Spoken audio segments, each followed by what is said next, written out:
Ay, suka ya tu, Be. Eh, my God, Be.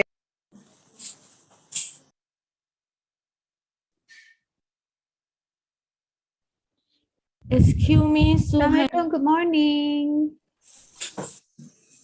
Hi, everybody.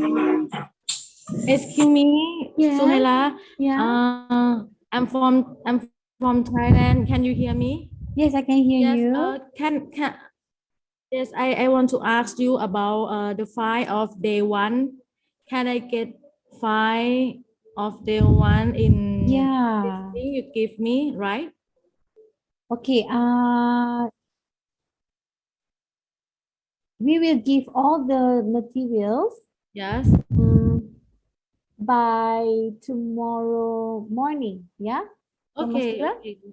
Yes. All the materials, Thank you. including the slides and all other perhaps documents.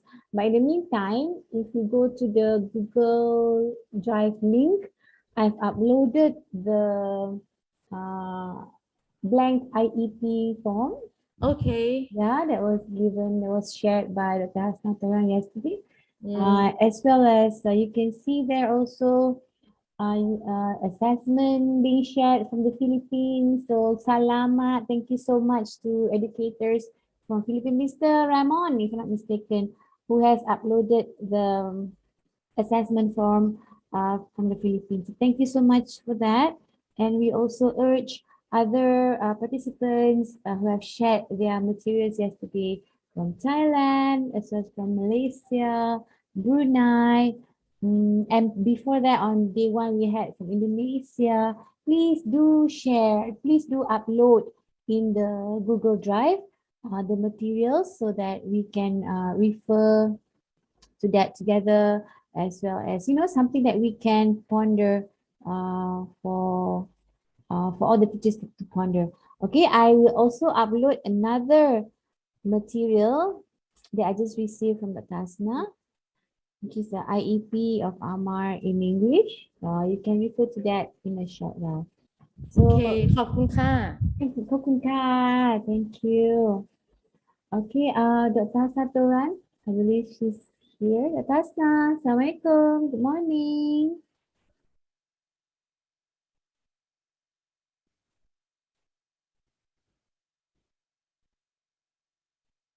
Dr. Asna, can you hear me? Okay, I'm waiting for Dr. Asna to respond. Can the ICT officer please share the agenda again for day 3 for our reference? Hello, Assalamualaikum. Waalaikumsalam, Dr. Hasna. How are you? Good, Alhamdulillah. Alhamdulillah. We can't really see we can only see, perhaps you can adjust your camera because, there you go, much better. Oh, today we're both wearing black. Are you wearing black or was that brown? Dark brown. Okay, doctor. So, here's the agenda for today. And I shall hand over the floor to Dr. Hasna. Doctor, silakan. Okay, thank you very much. Oh, I forgot to shut my door. 1 second. Yeah, Just sure. 1 second. Dr. Puan Mastura and I will be having a meeting. So I won't be joining the training session for this morning. I will come back around 10:30. Okay, so if we have any inquiries or any feedback in the chat box, please proceed to share, and Puan Harisha will be assisting you with the questions and chat box. Thank you, Dr. Okay, Bismillahirrahmanirrahim. Assalamualaikum warahmatullahi ta'ala wabarakatuh. And a very good morning, everybody. Thank you to Madam Suhaila and her team. We have behind the scene, we have Puan Mastura, we have Madam Harisha, we have Mr. Eddie and Mr. Ashraf. So thank you very much. I suppose everybody's tired today. I see that we have 114. Quickly it went up to 138. 138, and I think there's 20 something teachers who should be coming in. So thank you very much, everybody. Can you hear the banging sound? Is it disturbing you? Can you hear? No, it's loud and clear. Okay, good, good. Because I can hear my eldest son, Muhammad, 27, has not been feeling well this couple of days. When he's not feeling well, he's restless and he likes to bang the door. So that's what he's doing right now. But I think my laptop microphone is not picking up the banging sound. So that's good. Right. So this morning we'll be discussing the SMART principle. SMART, why it's important in IEP. And research has been done, action research on teachers teaching and learning has been done on IEPs, and quite a number of research, quite a number. If you have teachers, if you have any problems with my audio, just tell me, yeah, because I'm conducting this workshop from home, and the garbage truck has just passed by. And I hope my laptop has not picked up the sound of the garbage truck engine. So many things happening. Okay, right. So if you look at scientific research on IEP, there have been focus on how teacher pick the learning objectives. How do teachers plan the learning objectives, and what are the learning objectives that teacher picked for the students? And also, are teachers good at writing the learning objectives clearly? Are teachers capable of writing quality early intervention? Quality learning objectives. Madam Harisha, are you here? Hello, Madam Harisha. Are you here? Yeah. Can you stop sharing screen? Right. Thank you very much. So this morning we'll be talking about the SMART principle, and I hope we can finish it by 10:30. And then after the break at 10:45, I'll be discussing evaluation. How do we evaluate the 6 months program? And then I thought that we need to talk a little bit about behavior intervention plan too, because a lot of our students, one of the major issues that they face is actually behavior. And how do we plan? How do we plan to overcome behavior challenges? So I based from my experience training teachers about the IEP, when it comes to the behavioral issues, I will tell them how to write the learning objectives. But usually teacher will ask me, how do you go about not just planning, but also the intervention? I'll try to talk a little bit about it, but I don't think we have that much time to go in depth specifically on behavior intervention plan and functional behavior assessment. Okay, right. So let's quickly, let me read the chats, because everybody's saying good morning. Okay, right. There are a lot of messages there. Okay, let me share the first document. The first document this morning, we will be talking about progress monitoring. So remember, we spoke about the flow of our work. First, we do the main assessment, the programmatic assessment, and based on that assessment, we build our IEP, and then we have our IEP meeting. We teach, and then as we teach, we need to monitor students' progress. So today we'll be focusing on how do we monitor progress, what are the documents that we use, and then after the break at 10:45, we will be looking at program evaluation. And so if we look at the documentation, special educators need to have the programmatic evaluation tool. That's number one. And then you need to have the IEP document. And then you need to have the forms for data monitoring, which we'll be discussing this morning. And then you also need to have a document on program evaluation. And we'll be talking about that at 10:45.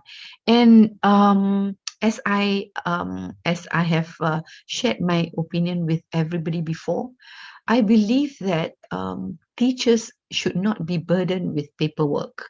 You know, the more teachers spend time with students, the more the students will show improvement.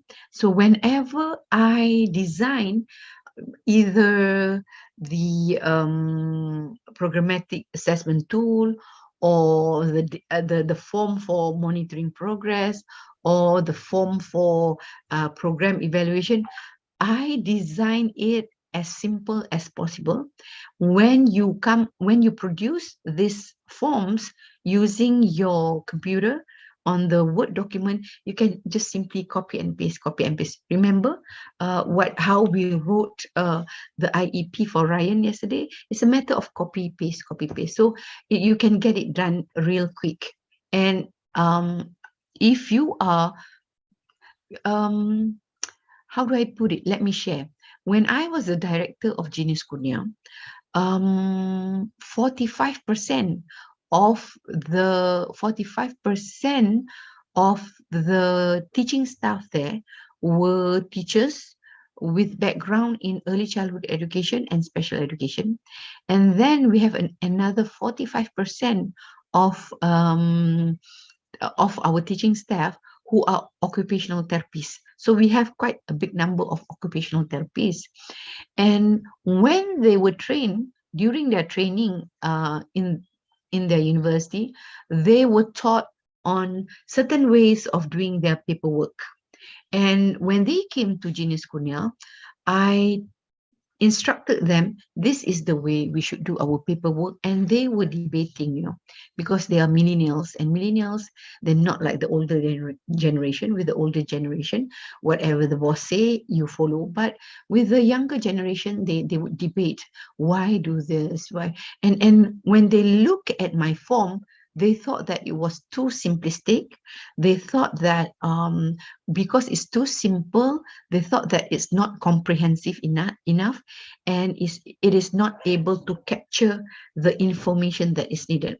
And when I look at the way they write their report, it's too technical, full of technical words, big words, and too detailed. And the reason is because OTs, how they do their work is that they will get their patient. We call the children students. They call the children patients. They will get a patient and they will do the session one-to-one for at least 45 minutes. Now, we are teachers. We don't have the luxury of teaching our students one-to-one, at least not in Malaysia. I think not in Brunei as well, because I've been to Brunei. And I think generally in most countries, the government does not have the luxury to provide one-to-one special education to children with special needs. So, and the OTs, what they do is they spend only 45 minutes one-to-one. No, teachers spend at least half the day in Malaysia, from 7:45 till 12:15. You're with children, and at one time when you teach in the classroom, there's 6 to 8, and some classes there were 10 children with all sorts of needs in the classroom. And how are you supposed to write this lengthy, wordy, very technical report on the students? So my advice, if we have among our participants, if we have officers from the Ministry of Education, I might be biased here, but I think that officers sitting in offices in the ministries, not teaching hands-on with the students, they sit in their plush offices, and they come up with all sorts of ideas, this form, that form, and they forgot to take into account that these teachers were working hands-on with the children, they're very busy. Sometimes they hardly have time to go to the toilet, you know. So that is why we need to remember, when we design documents, formats of documents and forms, we must keep it very simple and very easy for teachers to fill up.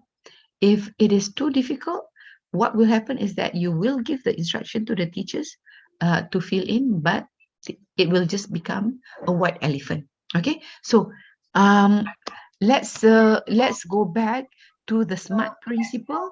SMART. S is for specific. So the learning objective that you write must be specific. You must write specifically what it is that you want the child to achieve. Okay, specific, measurable, very, very important. Why should the learning objective be measurable? Because you want to track the child's progress.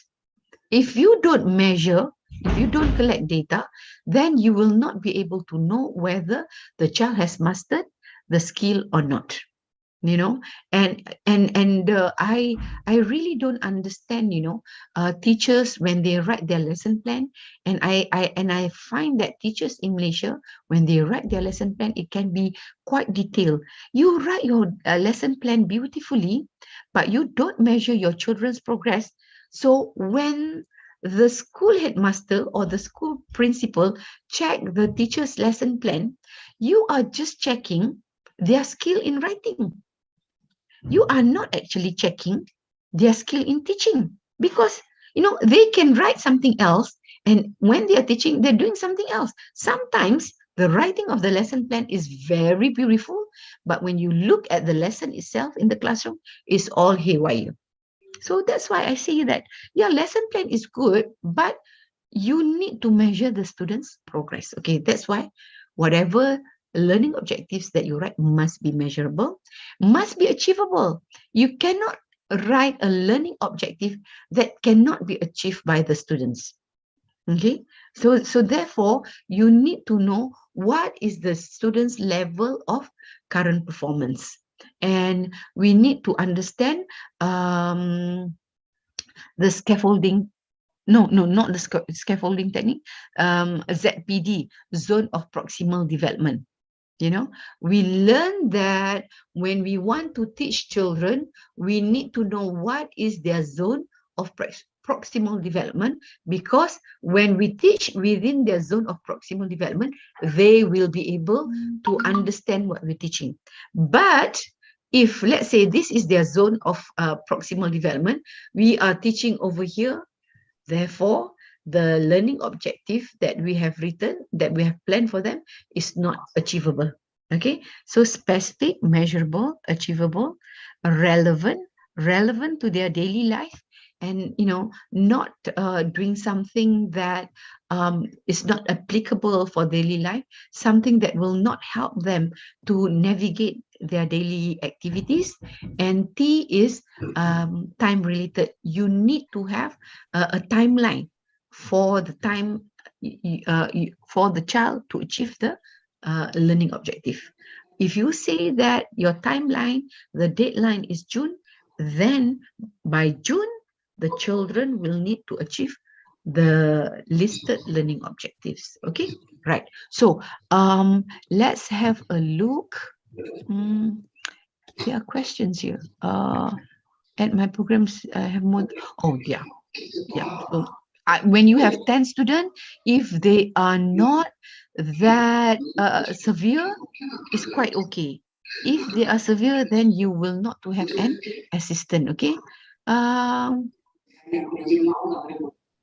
Okay, just teachers. Right. Just wishing good morning to everybody. Right. Let me try and move my bar. Right.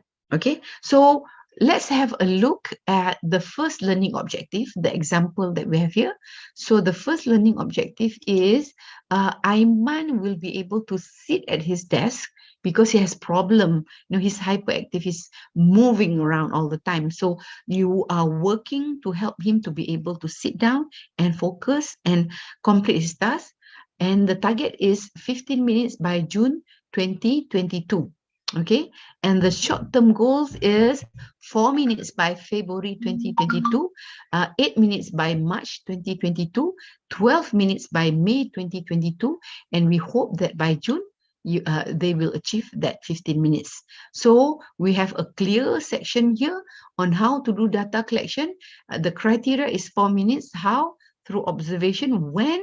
2 times per week. So this part here where you decide whether you want to collect the data twice a week or once a week or every day, it depends on the task that you are collecting data for, and also why you collecting the data. The decision will be made by the teacher. If you think that twice a week is too much, then you can say once a week. And you know what? If you are the classroom teacher and you are the music teacher, you know, and during your music lesson, there's not much time that children need to sit at their desk. Mainly, you know, they're dancing, they're playing the instrument, they're moving around the music classroom. So to collect data, you might want to assign it one data collection per week with the maths teacher, and one data collection per week with the English teacher. So during your meeting, you decide who will collect the data. So remember what we want to, what our target is, and this is what the data collection form should look like. You have the student's name, and then you have the learning objective. Write the learning objective again so that when you're collecting data, you are reminded what it is that you need to observe and you need to collect information. Okay, and as I said, the form should be as easy as possible. So you want to collect the data twice a week. So this is the first week of January, second week of January, third week of January, fourth week of January. I'm sorry, I think, yeah. So this is the first week, and that's the date for the first data collection. And you write down how many minutes, and you get the maths teacher to sign. And then for the second data, the English teacher will collect the data. The English teacher will write down the date, write down how many minutes he was able to sit at one time, and the teacher will sign. So you have one data here, and you have one data here, and that is 2 data for the whole week. And then you'll have another 2 data for the second week, for the third week, for the fourth week. And this is the data for the whole month of January. And over here, the data for the whole month of February, and over here, the data for the whole month of March. And you have some space that you might want to, some space for the teachers to write notes, because you might not have time to meet with them. And I like to scribble down notes, because sometimes you have the thoughts, and when you don't write it down, you forget it. So maybe the teacher have something important that happened during that time. He found that, oh, if I tell Aiman that he will get a puzzle after if he completed his task, then he's more willing to sit for a longer time. So the teacher will write here, puzzle is effective as a reinforcement. So when the class teacher check the form, then the teacher will be able to pick up the information left by the English teacher. So can you see? This is just an A4 paper. This is just an A4 paper, if you can see, you know. And just one A4 paper can help you collect data for 3 months. For 3 months. So for the whole year, you only need 4 pieces of paper. So you don't even have to print a data collection form once a month. Okay, so that is what I mean when I say make sure that your documentation is very simple. Okay. Right, let me check. Oh, min is for minutes, okay? Minute, because because if teacher Shira, if we look here, the criteria is 4 minutes, 8 minutes, 12 minutes. So when teachers write down 2, that means the child is able to sit for 2 minutes, okay? Right, let us move on to the next example.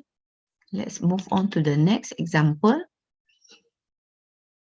All right, the next example is, right, hang on a second. Oh, somehow things have got switched up. Yep, right. Yeah, here it is. Here's the next one. So this is tracing for his writing skill. So our learning objective is Aiman will be able to trace letters by June 2022. Give me one second. I forgot to switch on the fan and it's getting really warm in my room. So within 6 months, we would like for Aiman to be able to trace letters by June. So by February, the target is for Aiman to trace straight lines, and then March to trace zigzag lines, and then May to trace basic shapes. Okay, so these are the criteria: straight line, zigzag line, basic shapes. How? By collecting sample. So each time you teach Aiman and he's doing the writing exercises, you look at his writing, and once a week pick one sample of his best writing and punch holes and put it in the IEP file. So you have one sample per week, you will have 4 samples a month, and within 6 months, you'll have 24 samples. When you have a meeting with a parent, you can take out the file, show the parents, okay, this is Aiman's writing sample in the month of January, and here the month of February, March, April, May, June. And the parents should be able to see that his writing has improved. Now, I have a question. And I was thinking about it this morning. As I was preparing my notes for today. I was saying that how come I enjoy teaching this SEAMEO SEN gang these 3 days? I'm enjoying it so much. I find it so fun. And you know what made it so fun? Because you were interacting with me through the chat box, and I am reminded when I teach especially my undergraduate students, they are so unresponsive. You go through their name list and say that, okay, Faiz, I'll call out the student's name, Faiz, what's the answer to that question? And no answer. And I'll switch on a video and I'll ask them, can you hear the audio of the video? Because sometimes I forgot to link the audio of the video to Zoom or Microsoft Teams, and I have to wait a few seconds before one or two of them, they are so tired of, I think they are so burnt out with having their lectures online. And I hope by next semester, our university will call them back to come to campus, because I think they are so burnt out. So that's the comparison between my undergraduate students and you. And because I think I'm an extrovert person. I like talking, I like interacting with others. So when you interact with me, even though it's only through the chat box, it helps me feel energized when teaching. Okay, so my question is, after that story about my students, my question is, where I want answers, okay? Where do we get the criteria? Where do we get the criteria for the short-term goals? When we say straight lines, zigzag lines, basic shapes, where do we get the criteria? Okay, please answer. Okay, that's a question from Teacher Abdul Aziz. I'll get back to you. Yeah, let me just look at the answer. From the assessment tool, from not Teacher Zurhaida, not from the worksheet, from the assessment tool, but the assessment tool, where do we get, it is in the assessment tool, but where do we get it to be in the assessment tool? From the IEP, from the short-term goal. Yeah, yes, Teacher Shanti, from the syllabus or from the module or from the DSKP. Yes. It is up to you. Yeah. If you think that the content, the constructs, the items from the DSKP is good, you can use it from the DSKP. If you come across a book and you find that, oh, the items are really good, then you can use the items. Don't be scared of the school inspectors. When the school inspectors come, if they ask you, why are you doing it that way? Don't assume that they are reprimanding you.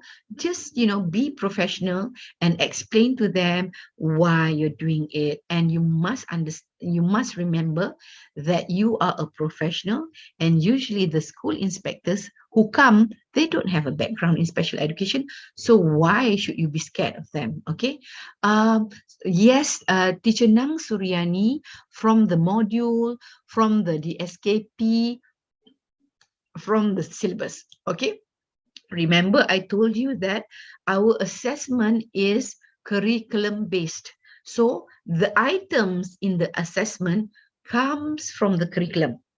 Okay, and then when you write the short-term goals, you follow the curriculum because you want to teach you want to teach what is in the curriculum.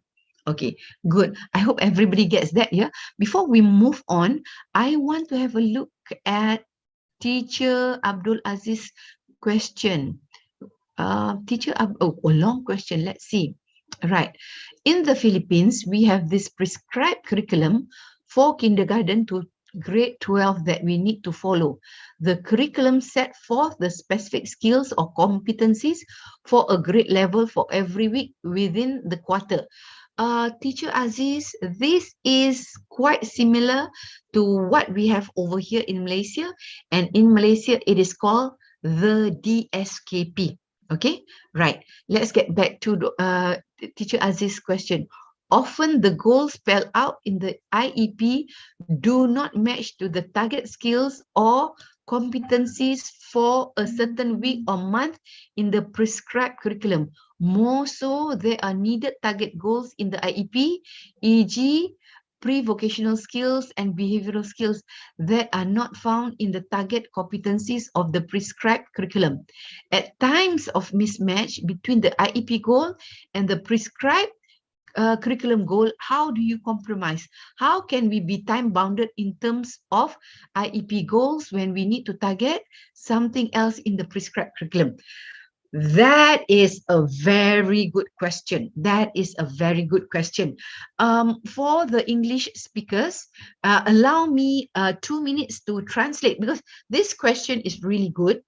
I would like to translate it in Malay because we have 3 countries who understand Malay. We have Brunei, we have Malaysia, and we have Indonesia. Okay, let me translate this question because this question is really very good. Okay, okay. Cikgu Aziz tanya dalam soalan ni. Katanya di Filipina mereka ada satu prescribed curriculum. Jadi Kementerian Pendidikan Filipina ada turunkan satu kurikulum, dan kurikulum tu dia nyatakan macam silibus lah. Dia nyatakan okey, kemahiran ini perlu diajar pada masa bila, perlu dihabiskan pada masa bila, kemudian bergerak kepada kemahiran lain, ada tempoh masa yang ditetapkan. Untuk buat ada tempoh masa ditetapkan. So Teacher Aziz is asking, you are teaching special children, therefore you are not able to follow the prescribed curriculum where it is bound by a timeline. So his question is that how do we compromise? How do we compromise? And how do we focus on the target in our IEP when we have other things that we need to catch in the curriculum? Now, this is a very good question, and I think Teacher Aziz is a very, a person who reflects a lot, and I have a feeling Teacher Aziz will be a very, very good teacher. Let's focus on his question. Okay, number one, always go back to the first point that I shared with you. Okay, number one, students with special needs, they are diverse. They are diverse. You have those who have disabilities, but cognitive wise, they are brighter than the typical peers. Like they have high IQs, just like our friend from Indonesia who taught talented and gifted children. Her student has autism, but at the same time has an IQ of 139. And you have students who physically are okay, but cognitive wise, they have issues in understanding, they have learnings. So they're so diverse. The fact that they are diverse, that is the reason why they need an IEP, because they need to have one educational plan that is individualized for them. So this is the reason why all children with special needs need an IEP. So when you have a prescribed curriculum, like what the Filipino government has, and in Malaysia, we have the DSKP. Now, in Malaysia, there is a regulation that states that special educators are given the rights to modify the curriculum according to the needs of their children. Now, it's stated in the regulation, and I think we teach this regulation to all the teachers when they are doing their undergraduate studies, when they are studying to become teachers. But what happened in Malaysia is that when teachers are in their classroom, most of the time they are bound not by the curriculum, but they are bound by the teaching practices in their school. Let me say that in Malay. Okay, kita ada peraturan pendidikan khas 2013 yang menyatakan bahawa guru mempunyai hak untuk modify syllabus kurikulum dan sebagainya mengikut keperluan murid, tetapi cikgu tak berani buat. Kenapa? Bukan dikekang oleh kurikulum, tetapi cikgu dikekang oleh amalan-amalan di unit PKI di sekolah. So special educators have the ability to modify, because when you don't modify, when you don't set an IEP specifically for the child, and you just simply say that, oh, I'm bound by the prescribed curriculum, I need to follow the prescribed curriculum. What happened is that you go to the classroom, you just teach according to the prescribed curriculum, and the child with special needs are not able to follow it, and you just ignore the fact that the child is not able to follow it. You just ignore the fact that the child is not able to master the skill, the task that you are teaching. And what you do is that you go on to the next item in the syllabus, you move on to the next item in the syllabus. And this is the reason why I see in Malaysia, students, spending 6 years in school, not that often, but there are a few cases when the secondary teachers come to me and they say that, we receive students from the primary school who are still wearing diapers, who still have really bad behavior. And when you talk to the primary teachers, primary school teachers, you find that their belief is they are supposed to teach, because they are teachers, they're supposed to teach reading, writing, and arithmetics, the 3 R's, and toilet training is not a part of their work scope. Behavior modification is not part of their work scope. So you find, students coming to school for a whole year, and they have not been taught how to toilet train, and they have not been taught how to demonstrate better behavior. Okay, a very long answer to a very long question. But thank you, Teacher Abdul Aziz. This is something that all of us need to understand in order to become effective special educators. So let's see. Let's see. I'll try. Yeah. Let me see. So the long question from Teacher Aziz and answers about from the syllabus, the SKP, from the module. Yes, that's correct answer. Not from the assessment tool. The items in the assessment tool comes from the curriculum, the syllabus, the SKP. It goes to the assessment tool and then it goes to the IEP, because that's what you need to teach. Okay. If the student is low function, the assessment is more towards their cognitive and behavior, is it possible to be done in IEP? Yeah, the answer is yes. So if the student is low function, then the learning objective that you're setting up for the student must be suitable for him. Okay, must be suitable for him. Look at my hand, yeah. So this is the student's current. Let me. I need to see myself. Let me. Okay. So this is the student's current cognitive level of performance. Very low. Very low. Okay. So for the next 6 months, you target that the child will be able to come up to this level. So this is the target for 6 months. So this is the target for February, March, April, May, June. So do you see that? The long-term goal and the short-term goals, they are all linked. They are all related. You can think of the short-term goals as the stairs that the child need to climb in order to get to the first floor. That is the learning objective. And then after 6 months, the child has reached the goal, the cognitive goal that you have set. Then you set another learning objective for the child for the next 6 months. And then you have the short-term goal. And the short-term goals are just like the stairs. Macam tangga ya, cikgu. So the child will climb the stairs to go up to the second floor. So that is what you need to do. And Teacher Augustine, for your question, wait, I'm trying to find where did the question go. Hang on a sec, yeah. I need to rearrange. Oh my goodness, here it is. Right. So Teacher Augustine, let me see. Teacher Augustine, where are you? Yeah. Yeah. So for the behavior, I have one set of slides for you, Teacher Augustine. We'll move to that later. Teacher Shiran, Arzila, Teacher Khan.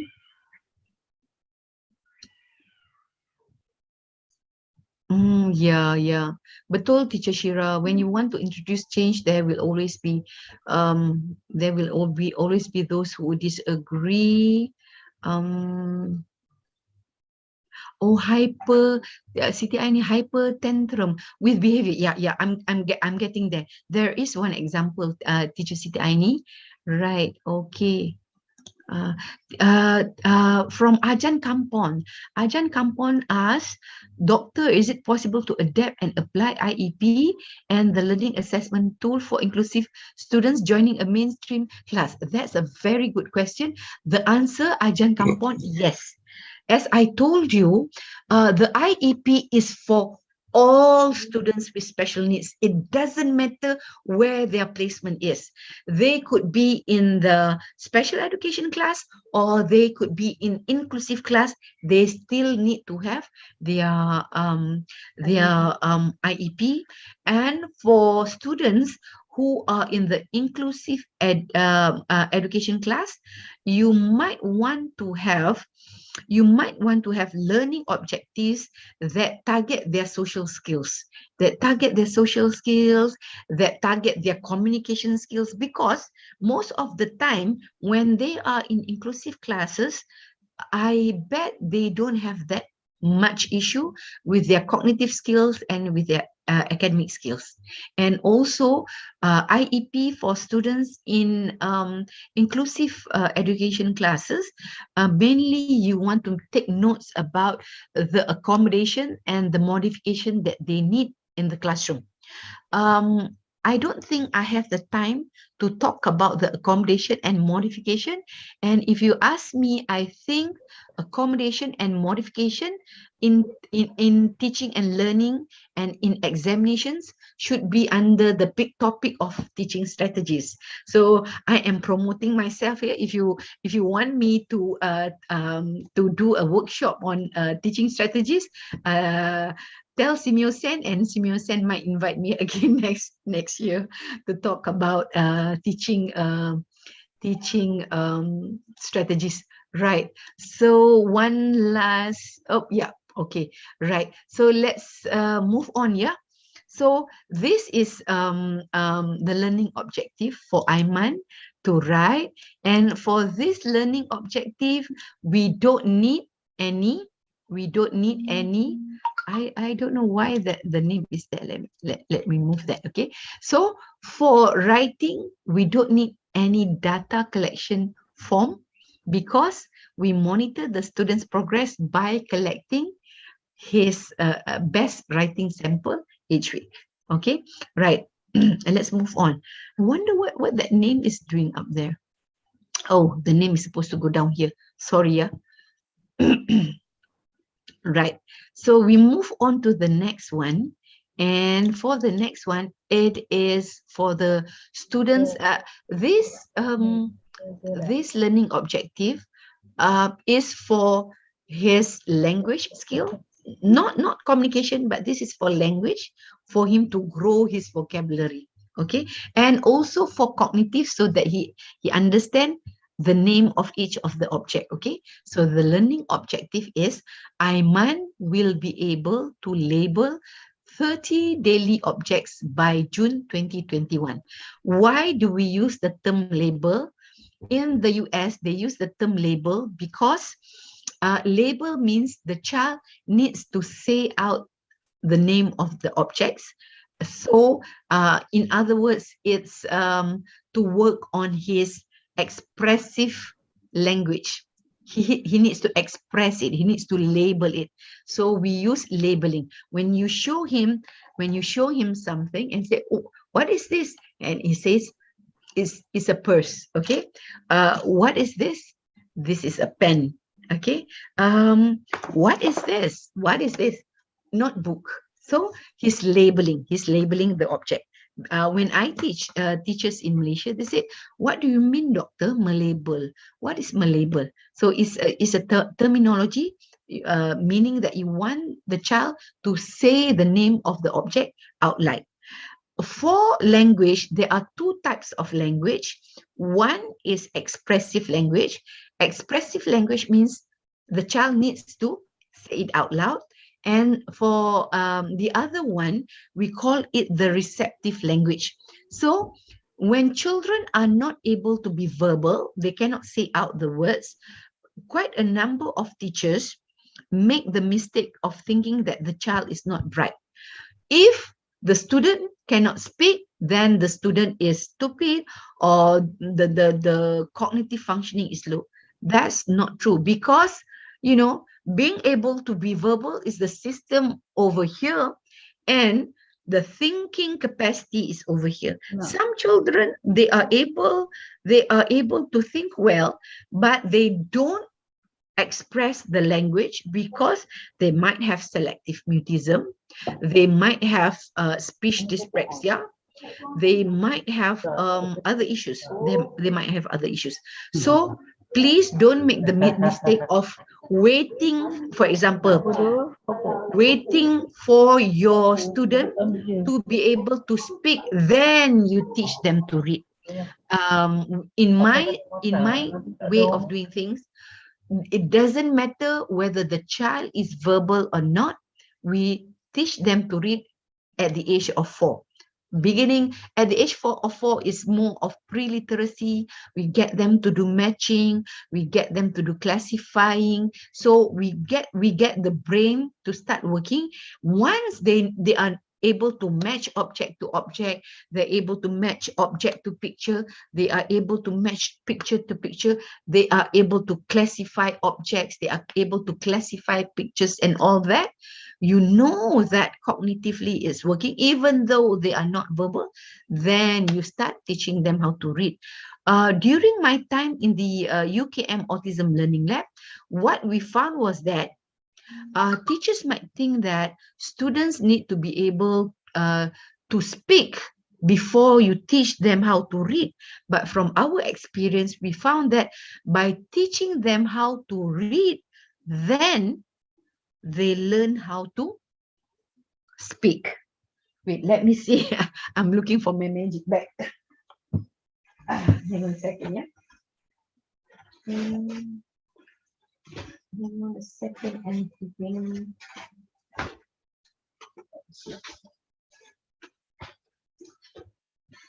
Okay. Phew, we'll get back to writing, yeah. We'll get back to labeling. I am taking a detour and I have to check my room is so messy.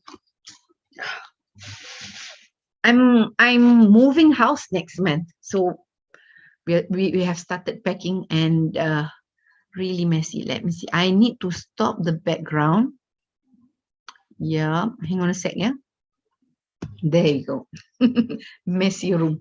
Okay, so this is our reading module. This is our reading module, and you have children who are not verbal, and this is lesson 1, and you say that, okay, teacher say, and Aiman, you listen. Now let's say it together. Now Aiman say. So first, teacher, I'll say it, you listen, and then let's say it together. And the third step is that you say it, okay? And then you move to the next page. And the next page, what you have is the next page, and you put it in these plastic sheets. And the next shape is they need to circle the letter R. And the instruction is, Aiman, circle R. So you give him the whiteboard marker and he will circle R. Good, and he will circle R. Good job, circle R. Wow, you're so clever. Wow, good circling R. Good job. And then next one is, okay, circle R. So he will circle R 3 times. He will circle R 3 times. And then he will circle R 3 times. 3 sheets of paper. And then the next step, what they do is they start reading again. Okay, Aiman, listen, teacher say, and you listen. Apple. This is too heavy. Let me try it. Okay. Apple, bicycle, chicken, Let's say it together. Apple, bicycle, chicken, Now you say it. Okay, and you do this 3 times, and you do this 3 times, and then you stop. So when children go, you know, and they go apple, bicycle, chicken, you do it every day, just that, and it takes just like 3 minutes. And what you find is that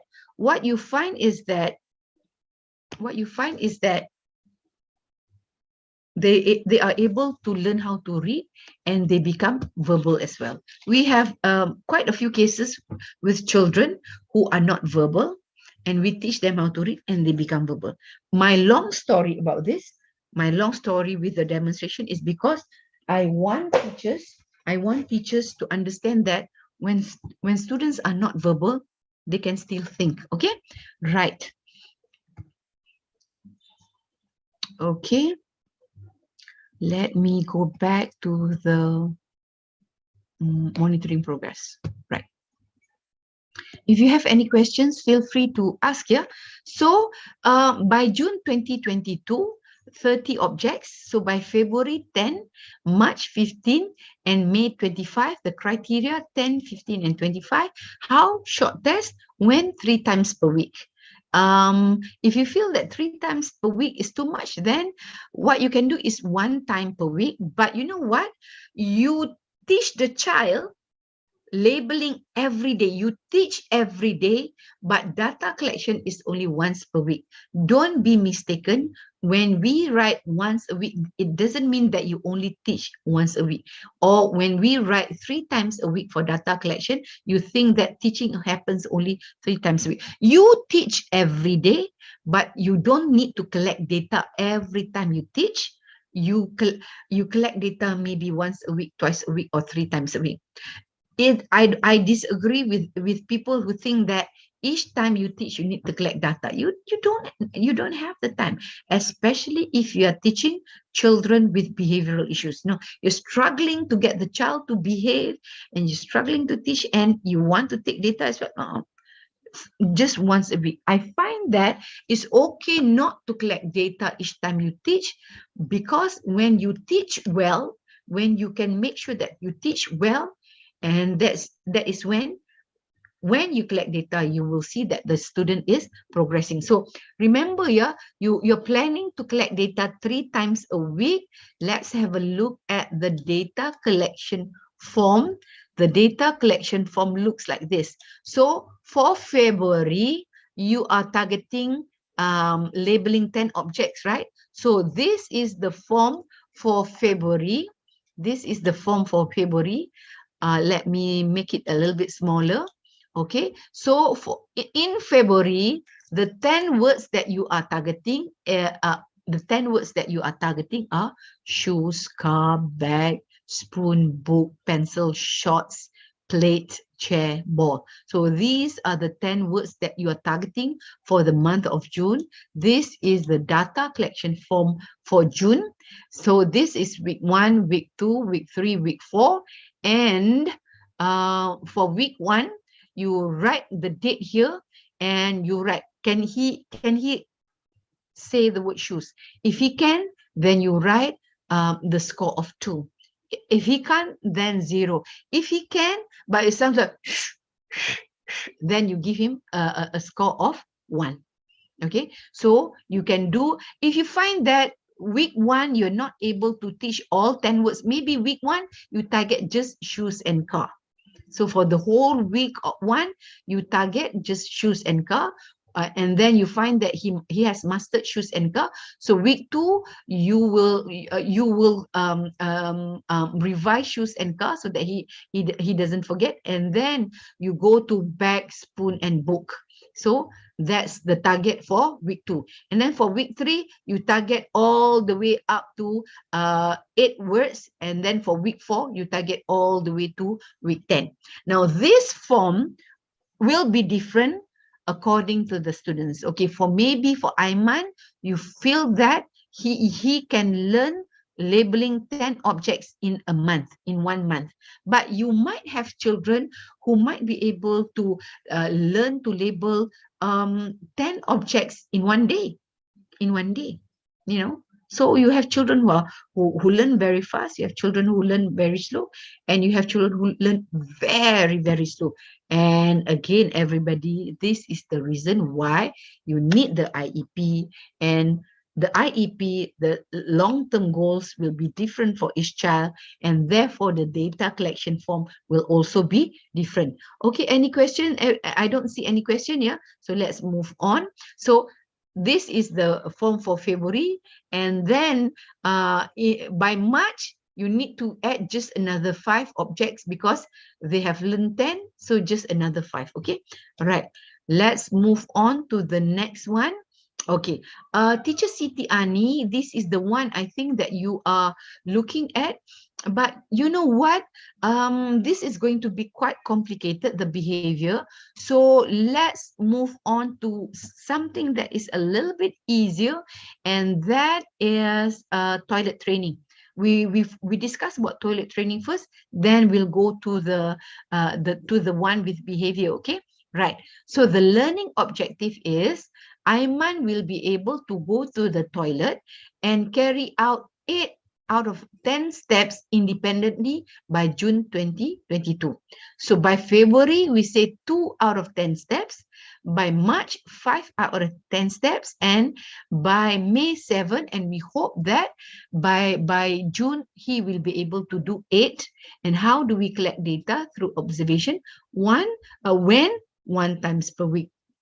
You know, we teach him how to go to the toilet every day. We teach him every day, but we collect data only once a week. So what does the form looks like? This is what the form looks like. So we do task analysis on the skill of going to the bathroom, and we found that the first step that he needs to learn is to tell the teacher and then go to the toilet, pull down pants, sit, pee and poo, clean himself, put on pants, flush, wash hands, and go back to his desk. Okay. I would like to share with you a story of a teacher who is so dedicated. You know, we have one child in the autism learning lab in the university who was 4 years old when he came to us. And of course, at the age of 4, we needed to toilet train him. And you know, I was not in the lab all the time. You know, I have lectures, I have faculty meetings and stuff. But I try to go to the lab at least once a day. So one time when I went there, I met the teacher and I said that, "Oh, Teacher Sal, how's the progress of this boy's toilet training?" And you know what she answered? Teacher Sal, she told me that, "Oh, doctor, he is only able to sit on the toilet seat for 5 seconds. For 5 seconds. He can only sit for 5 seconds, and we need to fully prompt him to sit down." And I think that we'll start teaching him toilet training when he's able to sit at the toilet seat for more than 10 seconds. And I was thinking like, oh my gosh, you know, this lady has a master's degree in special education. She's very educated, but you know what? She's so dedicated. The fact that she timed how many seconds the child can sit on the toilet seat, you know, hats off to her. Very, very dedicated. She knows. If you ask her about students, she can tell the progress of her students up to the seconds, to the minutes. Very, very impressed with her. I am reminded with Teacher Sal's story because I saw the word sit. Okay, so let's get back to the task. There are 10 steps in toilet training. So therefore, for the target, we say that by June, 8 out of 10, February, 2 out of 10, March, 5 out of 10, and May, 7 out of 10. So that is how you make the task to be measurable. Okay, so let's go to this one. This is rather complicated. Okay, so Aiman has behavior issues. He hits his head, he pulls his own hair, and he spits. And this case is actually a case of a boy in our lab. When he came to us, he was short. He was short, right? He was a 5-year-old boy, so he was short. And I'm able to have a look at the top of his head. And on the top of his head, right in the center here, there is a spot. There is a spot that is bald. No hair here, a bald patch. So when I asked the mom, why does the child has a bald patch here? Because, you know, I thought that he might have a hair disorder, hair falling off or something, you know. And the mom said that whenever he is angry, he'll pull out a handful of hair and keep on right at that spot.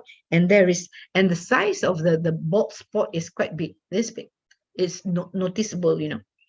So he also hit his head on the wall. He would go bang, bang, bang on the wall.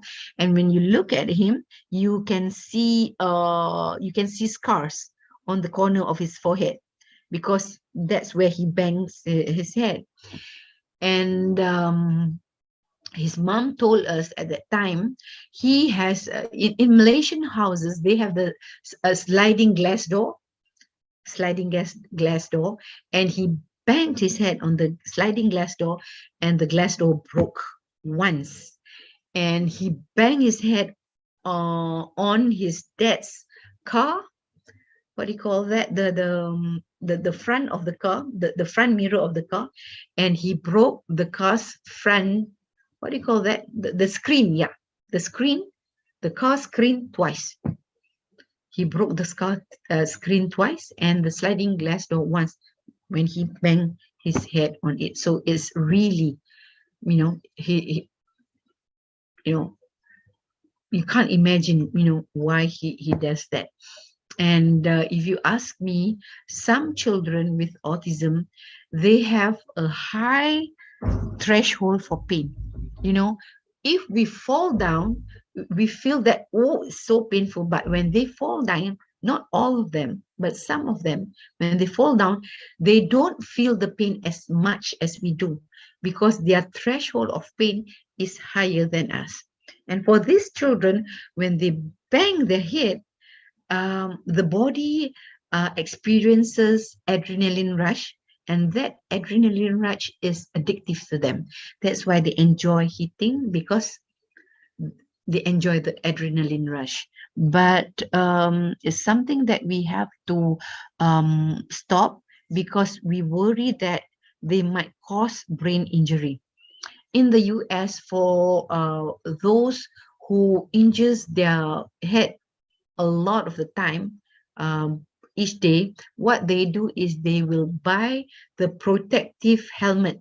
The helmet is made from styrofoam, like very sturdy styrofoam, and you can fix it under the chin so that the helmet doesn't go fly off when they start hitting themselves. So when they go like that, at least the skull is protected by the helmet. And teachers, if you have students who have this behavior, you might want to ask the school to buy the protective gear, or you might want to ask the parents to buy the protective gear. Okay, right. So back to Aiman. So he hits his head, pull his hair and spit. So he has 3 types of negative behavior. The question is, do we have 3 different data collection form for each challenging behavior? Meaning, do we have 1 form for spitting, 1 form for head banging, and 1 form for hair pulling? My answer is no, just have 1 form. Why? Because if you have 3 forms, it will be more time consuming, and we have very busy lives as school teachers, and you might lose one of the papers. So to make it simple, to make it easy for you, just put everything on 1 piece of data collection form. Okay, so we say that by February, we hope that all this behavior will be lessened by 20%, and then by April 50%, and then by May 70%, and we hope that by June we can lessen it all the way to 80%. Okay, so how do we decide what is 20%, what is 50%? Yeah, okay, over here you can see under criteria 20%, 50%, 70%. Observation, you collect data by doing observation, and when? Every day. Okay, for behavioral issues, you need to collect the data every day. You need to take a note when the behavior happened. Okay, so let's see. So this form here is for 1 whole week. So you have Monday, Tuesday, Wednesday, Thursday, Friday. And for time, start with when your when your lesson starts. For example, when school starts for them. For example, if school starts at 7:45, then maybe you want to do 7:45, 8:45, 9:45, 10:45, all the way. If schools end at 1 p.m., then you don't need 2, 3, 4, 5. Okay, so time wise, it needs to follow your timetable. Some teachers, when they collect data for behavior, what they do is they use the classroom timetable. So the classroom timetable, so that they are able to tell the teachers, if you see the negative behavior, jot down in the box where your period is. Okay, so down there we have the legend. H is for hitting his head, P for pulling his hair, and S is for spitting. So the first week, for the first week, you need to do what we call a functional behavior assessment. For functional behavior assessment, you need to collect data so that you can decide on the baseline. Okay, so I'm going to do something simple. So because I don't want to confuse you, yeah, because I don't want to confuse you, say that you have,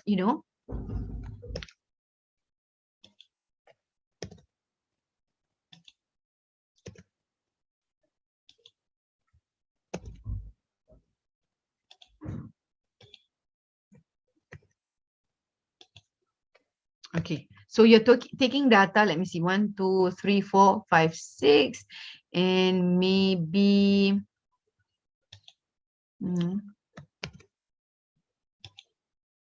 okay, right. So what we have here is the baseline of his behavior for the first week. Okay, for the first week. And you need to collect the baseline before you write the learning objective. Can you give me 1 minute? Yeah, I'll be back. 1 minute break, yeah?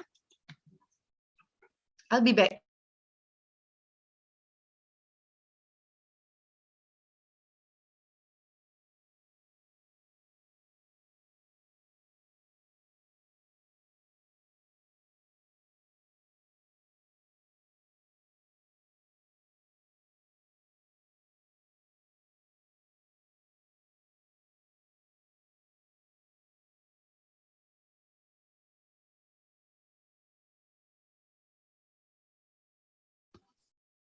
Okay, I'm back.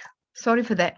Okay, so what you need to do is you need to collect the baseline data, and the baseline data needs to be done before you write the learning objective, because you need to know how bad the behavior is, how severe the behavior is. You need to have data, then only you make the learning objective. So to keep it simple, you can see here that for the baseline data, he has 1, 2, 3, 4, 5, 6, 7, 8, 9, 9, 10. Okay, so to make it easy, so you find that he has 10 episodes of negative behavior. 1, 2, 3, 4, 5, 6, 7. 1, 2, 3, 4, 5, 6, 7, 8, 9, 10. Okay, so your baseline says that he has negative behavior 10 times a week. 10 times a week. So when you say that you want to lessen his negative behavior by 80%, that means that by June, each week, he only have 2 negative behaviors per week. Why do you write 80% and why don't you write 100%? I always train teachers, I say, let's not write 100%. Yes, you want him to get rid of all his behaviors, but if you write 100% and you are not able to achieve the target, you might look bad in front of, you might look bad when you talk to the parents, you're setting yourself up for failure. So put down 80%, but when you modify the behavior, work as if you're planning for 100%. And from my experience with my teachers, even when they write 80%, most of the time what happens is that within 6 months, they can get rid of all the negative behaviors. Sometimes you don't need to wait for 6 months. Sometimes, by the 4th month, everything is gone. But usually for young children, sometimes when you are able to tackle certain behavior, other behaviors will come out. For example, you have settled the hitting behavior, the pulling hair behavior, the spitting, and you know what happened? He start, chewing his collar, that all the clothes have torn collars, So with positive behavior, my advice to you, teachers, especially if you handle students with negative behavior problems, learn about positive behavior support. PBS, let me repeat again, positive behavior support. If you go to the internet and type positive behavior support, there are quite a number of websites that explain what is positive behavior support, how to do it. And if I'm not mistaken, the University of Vanderbilt have a very comprehensive website where they even share storybooks, they even share teaching materials, and also go look up positive behavior support in the Pinterest, because I find that the American special educators share a lot on Pinterest. Okay, before we move on, let me check the chat box. Okay, right. Let me see. Yes, windscreen. Sorry, I forgot that. How to measure by percentage? How? So have I answered your question? So I know that usually in real life you don't get clean data like 10. I'm just using 10 so that to help everybody to understand. So 100% means 10 times.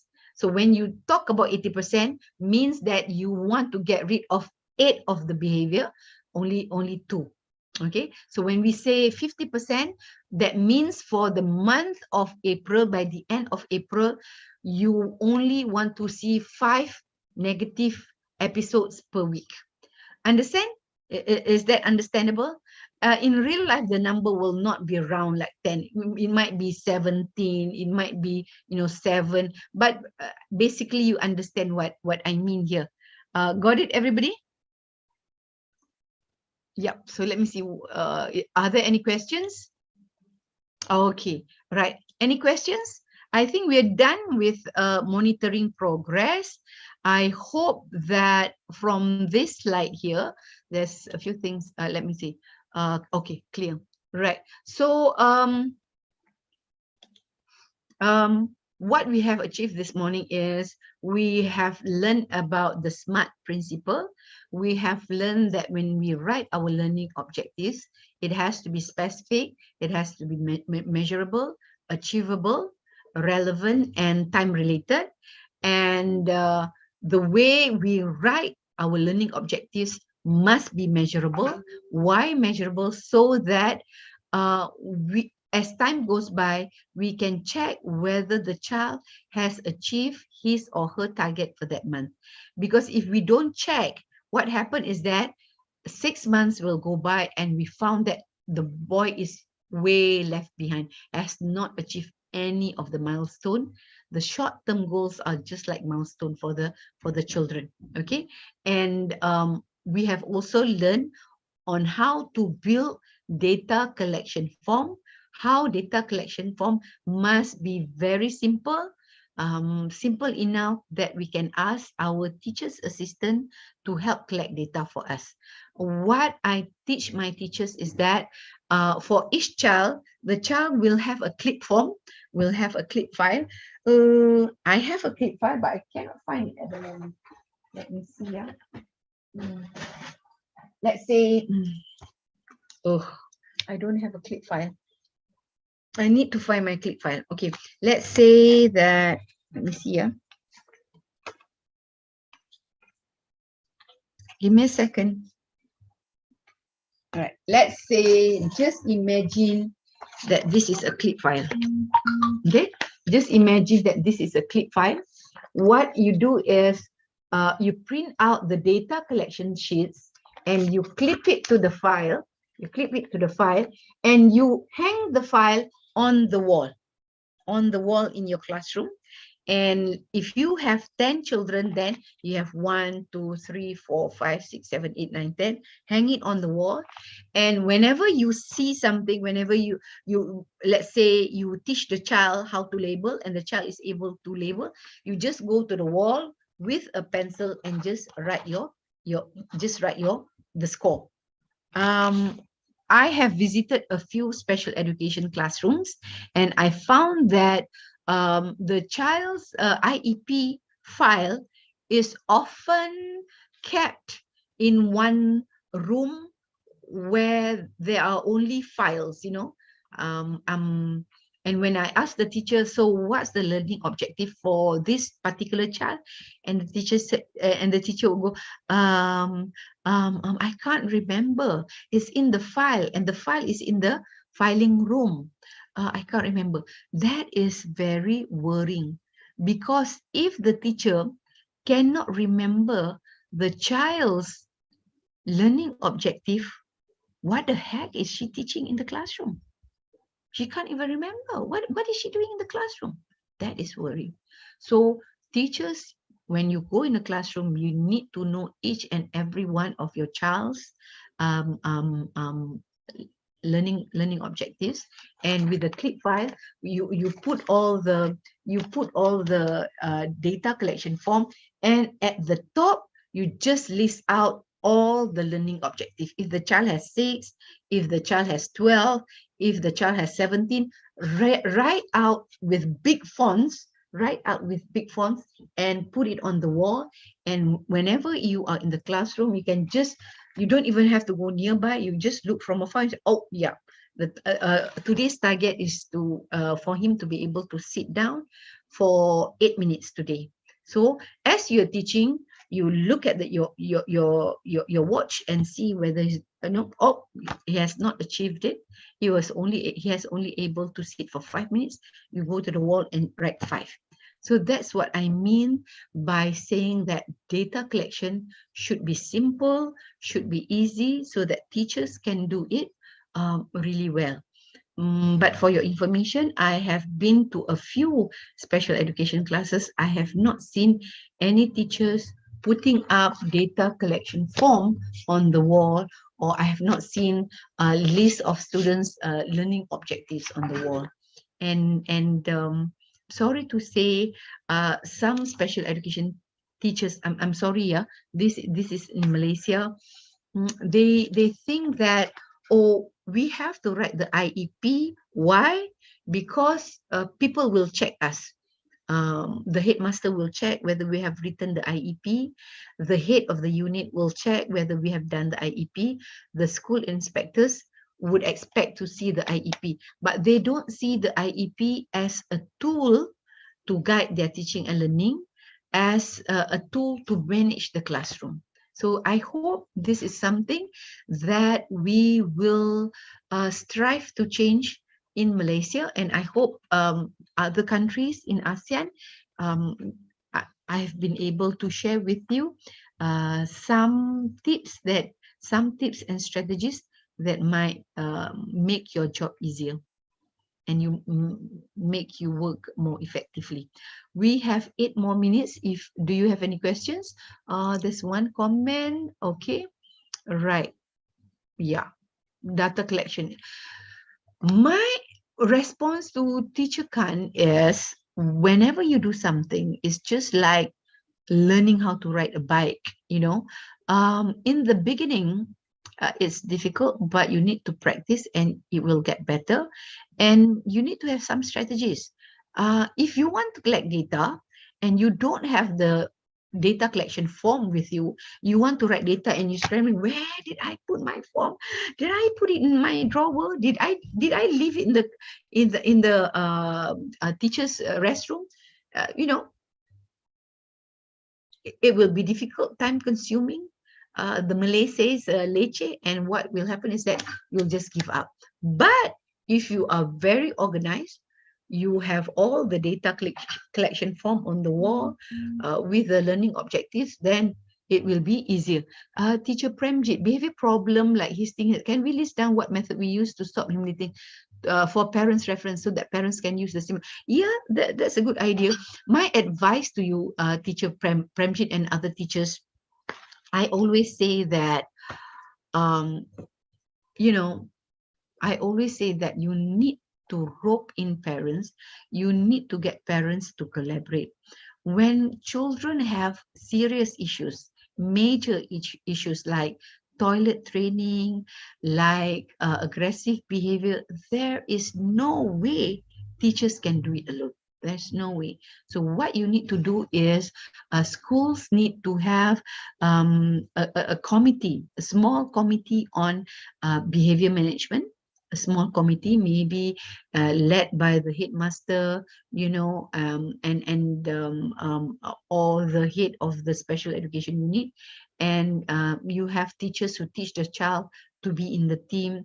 You have to think about the strategies, discuss with everybody, get everybody on the same page, tell everybody that these are the things that we need to do, especially because in Malaysia, not only one teacher does the teaching, but you know, you have the English teacher, the maths, everybody needs to be on the same page.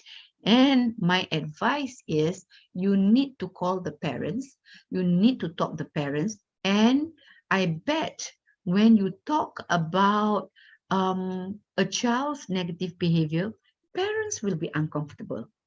I feel uncomfortable when my child misbehave. And I have 2 children with autism, right? When my child misbehave, okay? And when somebody who is not my friend talks about it, I will feel like squirming. I will feel like squirming. So teachers, when you talk to parents about behavior, you need to use positive language. You need to listen well. You need to read the parents' body language so that you know what words you can say, you know, and you have no choice, but you have to talk about the negative behavior. So make sure that you have the data collection sheet. When you have the data collection form, you can show it to the parents, and that way you are signaling to the parents that, hey, I'm not making this up. I'm not making everything up to make your child look bad, but this is actually happening. And, you know, we are telling you so that we can figure out ways on how to overcome this. Okay, so talk about the behavior, and then you can talk about what are some of the strategies that you can do to overcome the behavior. And you say that, okay, so this is our plan in school. These are the things that we are going to do. It will be very helpful if you can do some of the things at home, like this, like this, like that. And you know what? If the parents are confident with English, what you can do is you can find some reading materials, simple reading materials on how to handle head hitting or you know, biting or whatever it is. Download and print out the tips and give them to the teachers. Give them to the parents. The way I do things is that each child will have a communication book, and it's just a simple book. Any simple book will do, a communication book, and inside the communication book will write what happened and all that. And you know what?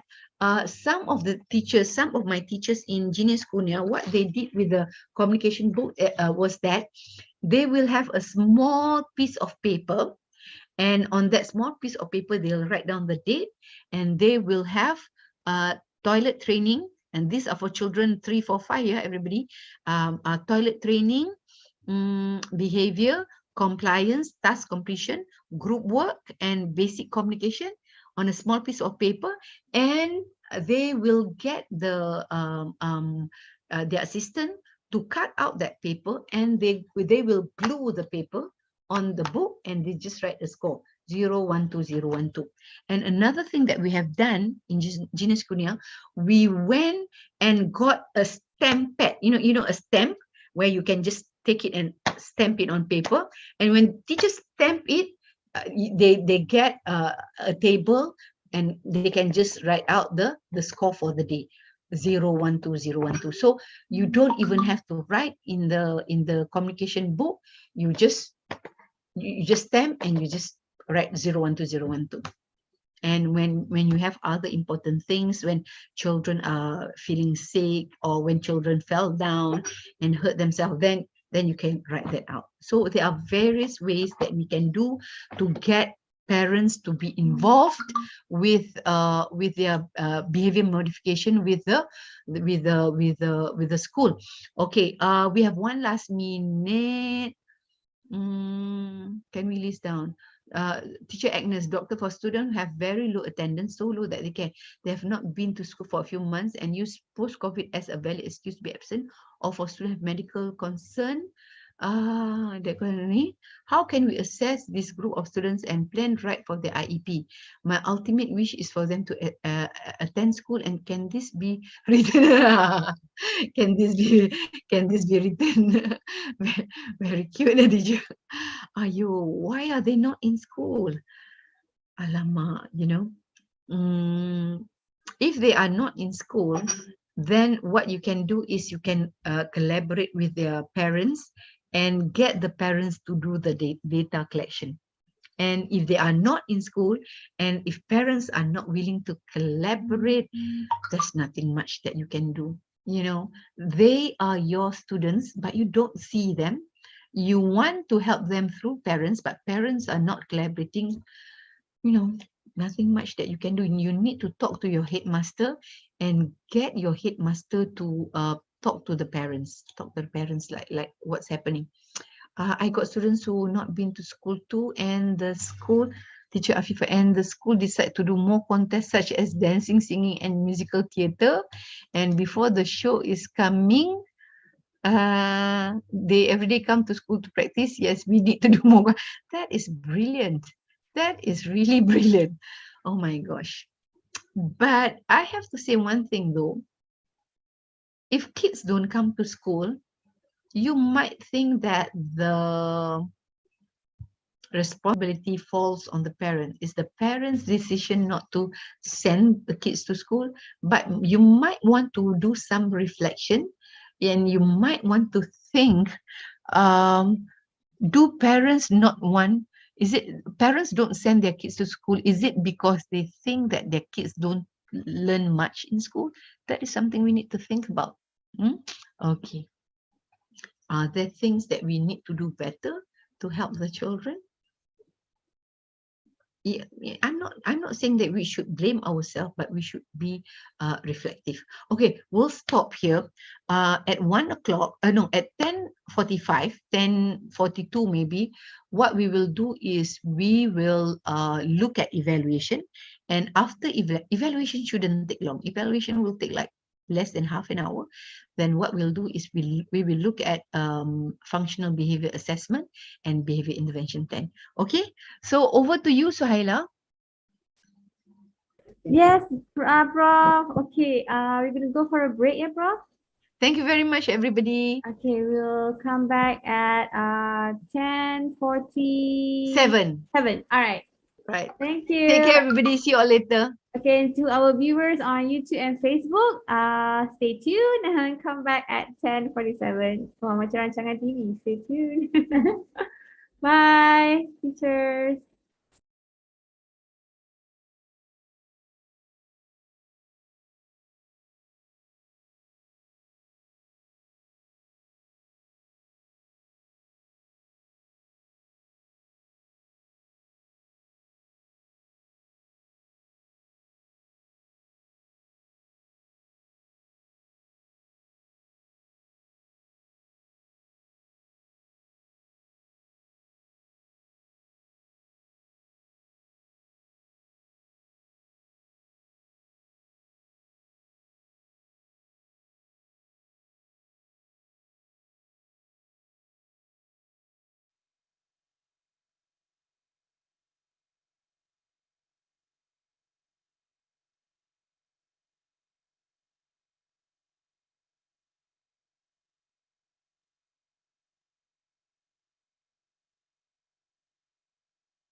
Yeah.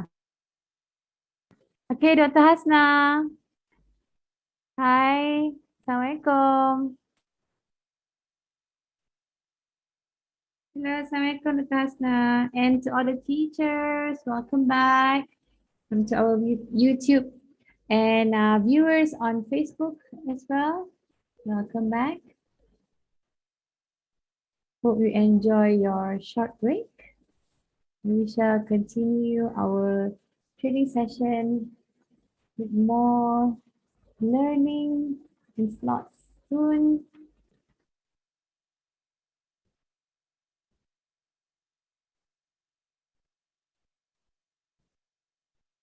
We're still waiting. Dr. Hasna?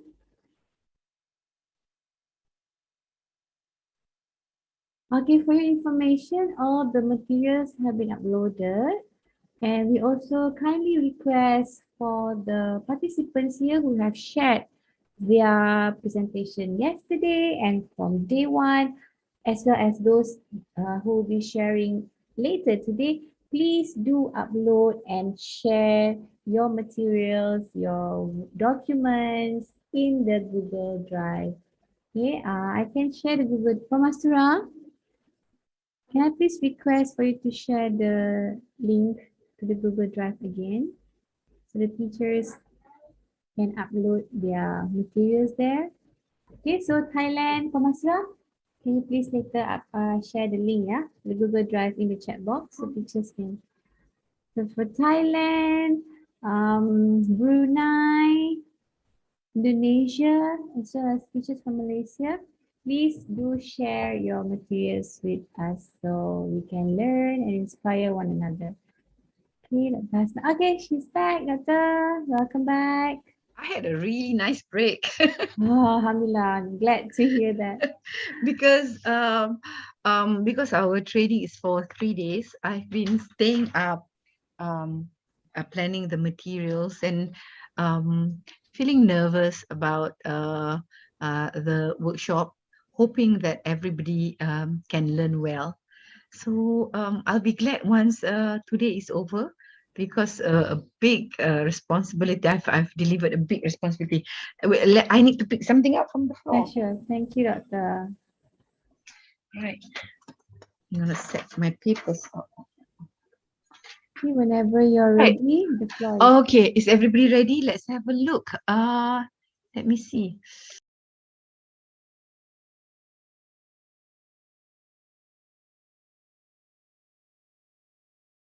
Doctor, you're muted. Hold on. Okay. Right. So I was talking to Okay. myself.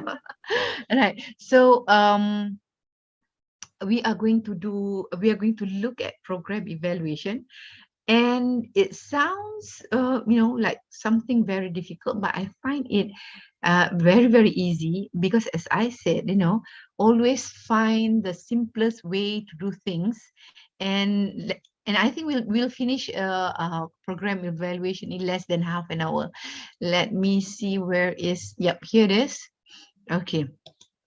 So for program evaluation, you need to prepare some information for the parents so that you can show to the parents your child, the student's achievement, so that you can discuss with the parents whether the target has been achieved or not. And there are two things. If the learning objective that you have set has been achieved by the student, then what you need to do is you need to talk to the parents about what are you going to plan for the next 6 months. Okay, if the child has not achieved the learning objective, you need to explain why. And you also need to explain whether you are going to keep the same learning objective, or whether you are going to modify the learning objective, and whether you are going to drop it. Okay, sometimes you might want to drop it. So it's very simple, everybody. Just one piece of paper, and this child only has let me see, 1 2 3 4 5. She only has 5 5 learning objectives. So what you do is that you take all the learning objectives in the child's IEP, you list it out. So as you can see, for June 2022, this child named Hani Najwa, Hani, has 5 learning objectives. So if your child has 17, then you will have to list out all 17. Just copy paste, just using your laptop, copy paste is very easy. And then based on the data that you have collected, you might have a data form, you might have a work sample, you need to bring the evidence, and one teacher will show videos that she captured on her smartphone. That is also something that is acceptable. And sometimes when parents see these videos, parents will say that, teacher, can you forward that video to us? We would like to keep that video, or we would like to share the video with the grandparents, So the first column is the number, second column is you list out all the learning objectives, and then the third column, you write out how much of this has been achieved, whether it is 100%, whether it is 50%. So if you look at this document here, for learning objective number 2, 3, and 5, the girl Hani Najwa has achieved it. Okay, so for number 1, he has more than achieved it. For June 2022, we targeted that she would be able to sit and do her task for 8 minutes, but we find that by June she could sit at her desk for 15 minutes. So over there you write more than 100%. Okay, and then if you look at task number 4, she only managed to achieve 50%. So the learning objective was the child is able to ask for 10 objects, food or toys, using picture cards. So this is a learning objective for a learning objective for language, actually, for communication.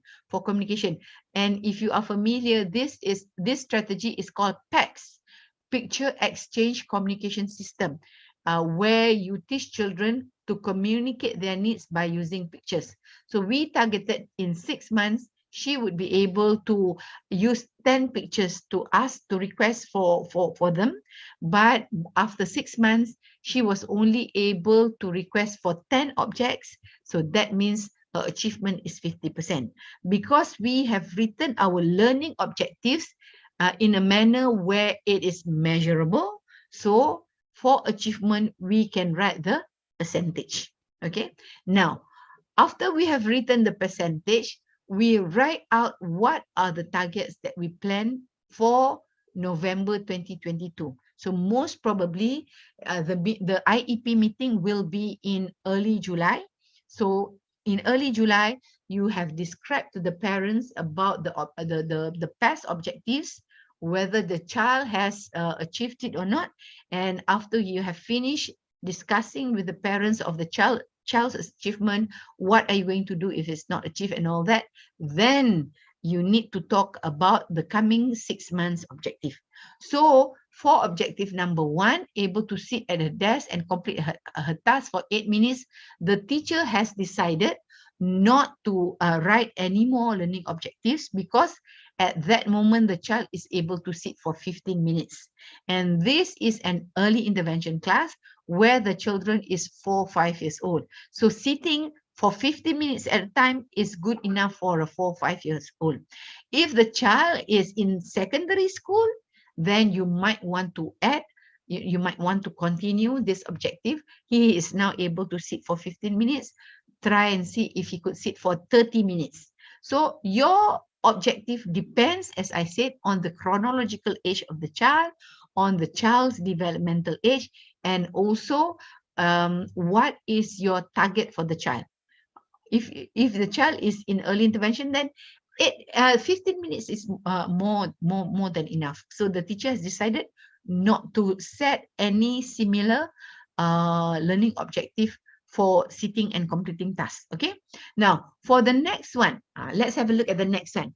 For June 2022, the target for Hani was able to sit at her chair during circle time for 15 minutes. And Hani is really very hyperactive, you know, she's not able to sit. So the teacher's target is for her to just sit, you know.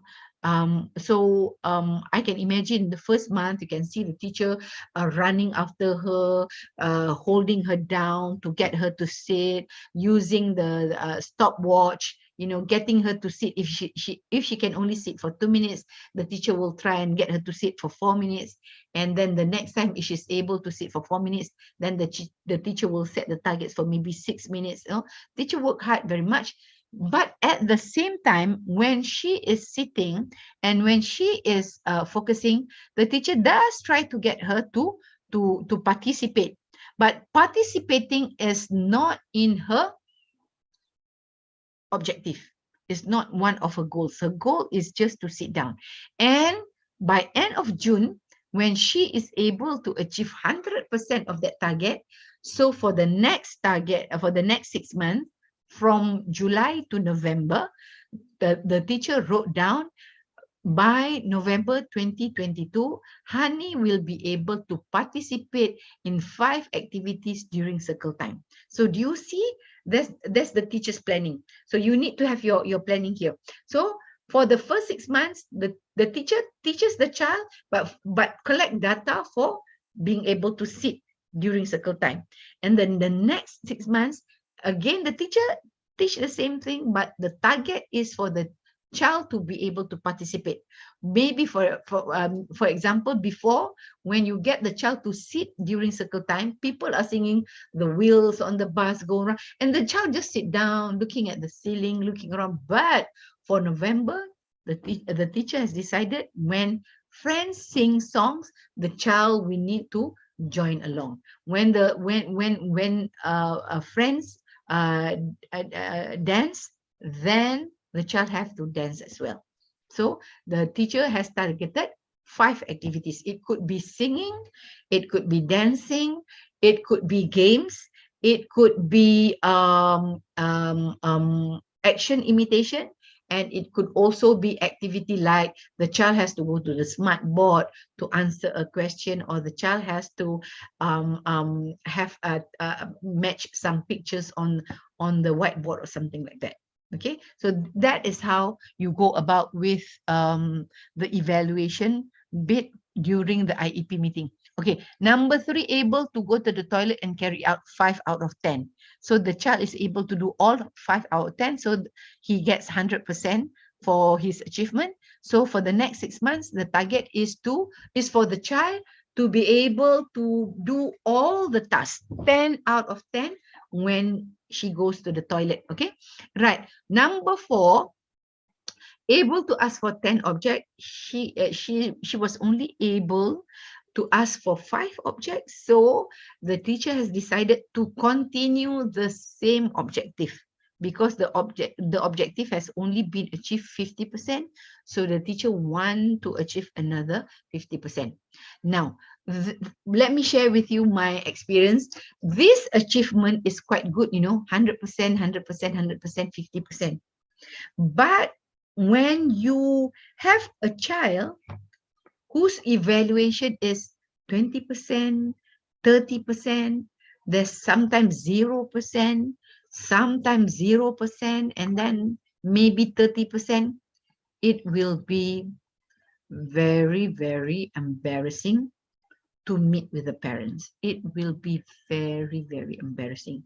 So that is the reason why when we teach, we have to teach really well. And when we set learning objectives for the child, we have to set very smart objectives. If you overestimate the ability of the child and you have set the target too high, then the child might not be able to achieve it. My experience with parents is that they don't get angry. They don't get angry. I don't know about you.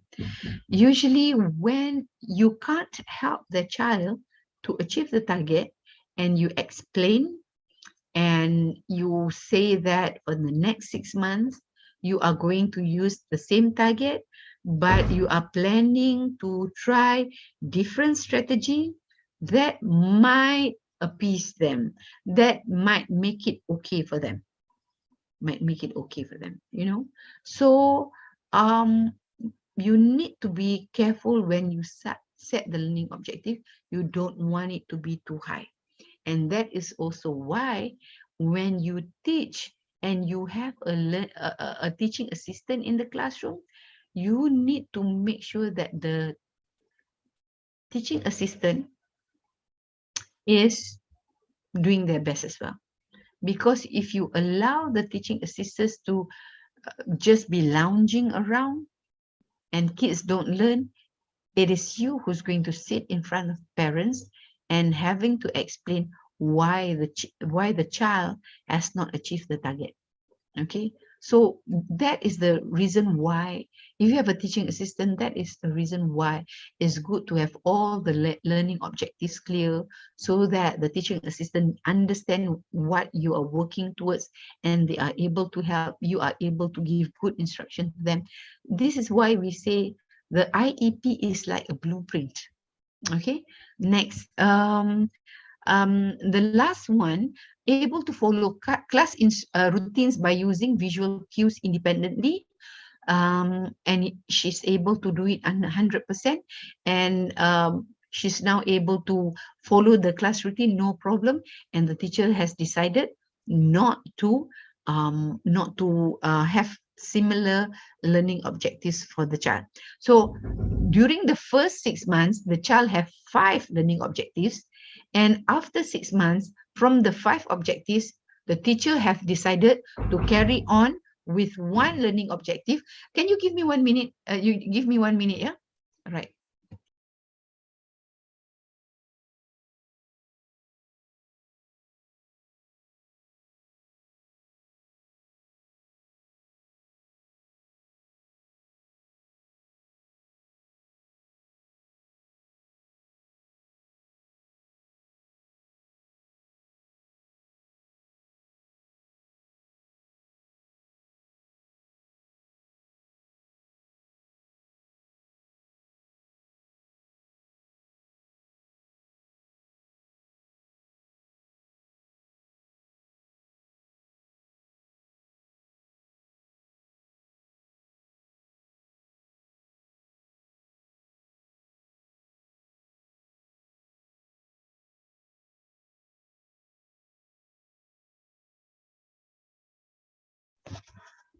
Sorry, everybody, I'm back.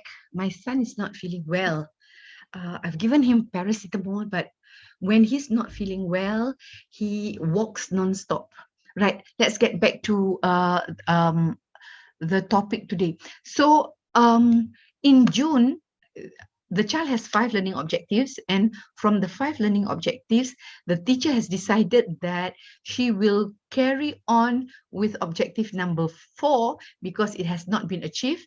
And for objective number 2 and number 3, the teacher has decided to continue and change slightly the objectives. But for learning objective 1 and 5, the teacher has decided not to continue. But does that mean that the child will only have 3 learning objectives for the next 6 months? The answer is no. In the IEP, these 3 learning objectives that we have here will be in the IEP, and you will see other new learning objectives as well. Maybe, you know, because the child is able to sit for 15 minutes, I bet the teacher will definitely have 1 or 2 learning objective for pre-academic activities, pre-academic skills. And I bet there will be more learning objective for communication, more learning objective for social skills. So the piece of paper that I'm showing to you is just the way the teacher prepares something in black and white so that it will be easier for the teacher to explain to the parents. Okay, so program evaluation is very easy, but if you have a lot of learning objectives that are not being met, then you have to explain the parents one by one why the learning objectives are not being met, and that will take time. Okay, just to share your experience, because I work with young children who have autism, and usually these children have a lot of behavior issues. Some of them have sleeping disorders, some of them are picky eater, some of them, are lost in their own space. They come for early intervention during the 6 months, and obviously most of them will show a lot of improvement, because before they don't have any early intervention services, and then 6 months of early intervention services, of course they will improve. And usually what happens is that parents get excited when their children show improvement, so we allocate 45 minutes for the discussion for the next IEP, and sometimes even up to 20 minutes parent will just be talking and talking. Oh, I'm so amazed that my child now, whenever the azan is on, the azan is the Muslim prayer for call for prayer. Whenever my son hears the azan, he will go take out the prayer mat, put it down, get everybody ready. And we never expected that he will be participating in the family prayers. We never thought that he would be able to participate in our family prayers, and this is beyond our expectation. And they will go on and on and on. And the way I train my teachers is that I told them that if parents want to talk a lot about their kids' achievement, let them, because this is a very happy moment. This is a very joyous occasion for them. Why be the wet blanket? No, because sometimes these teachers, because they're young and they have not that much life experience. They're always focusing on, they have planned, for the IEP meeting, I'm going to talk about this. So they want to be talking. And they think that just the parents going on and on about their children is wasting time. And they want to jump in, they want to cut in, and they want to, like, let's go back to business. Let's talk about the plan. But you know what? I tell them, if parents want to go on and on and on talking about their child, allow at least 50% of the time. Because at least if you have 45 minutes, then at least you will have 20 over minutes to talk about. That will be ample time. But as I said, there are not that many people around the parents who understand what they're going through, and there are not that many people who they can talk about their children. And when they want to talk about their children, let them have that few minutes where they can enjoy, and speaking as a parent who have a child with autism, like my first son, he has severe autism. Even the smallest achievement is such a great deal for us. For my son to be able to switch on the light, that is a big deal. For my son to be able to set the table, that is a big deal. For other people, like, hello, he's 27, what's the big deal? But it is to me, So teachers need to understand that, and allow parents to have that sweet moment of victory for them to enjoy. And then after 50% of the time is over, you slowly steer the parents back towards business, explaining to them what's the coming IEP going to look like. And also don't forget to talk to the parents about how they can do certain things with their kids at home, so that they can help their kids to improve even better. Okay, so as I said, program evaluation is very short, it's very simple. The thing is that it will be simple it would be very simple if you had worked hard during the 6 months. If you work hard during the 6 months, then your program evaluation will not be very difficult. Okay, right. There are 3 comments. Let me read the comments. Okay. Right. Let me see. Doctor, after students achieve all learning outcomes, like can sit for 20 minutes, 100%, but in few months later, that students still move around and not sit in one place, do we need to do again after evaluation? We still carry out our activities repeatedly. Well, good question, teacher. And this is teacher Magis. Teacher Magis, the answer to your question is one word. The answer is maintenance. So when students has achieved certain skills, you need to make sure that you have opportunities for the child to keep on with the exercise so that the newly learned skills are maintained. We call it maintenance. If children learn certain skills and they are not able to maintain it, they are going to lose it, and it will be very sad. So most teachers, they have a clear idea where this child is going. If it is maths, then if you do maths every day, the child will not go downhill.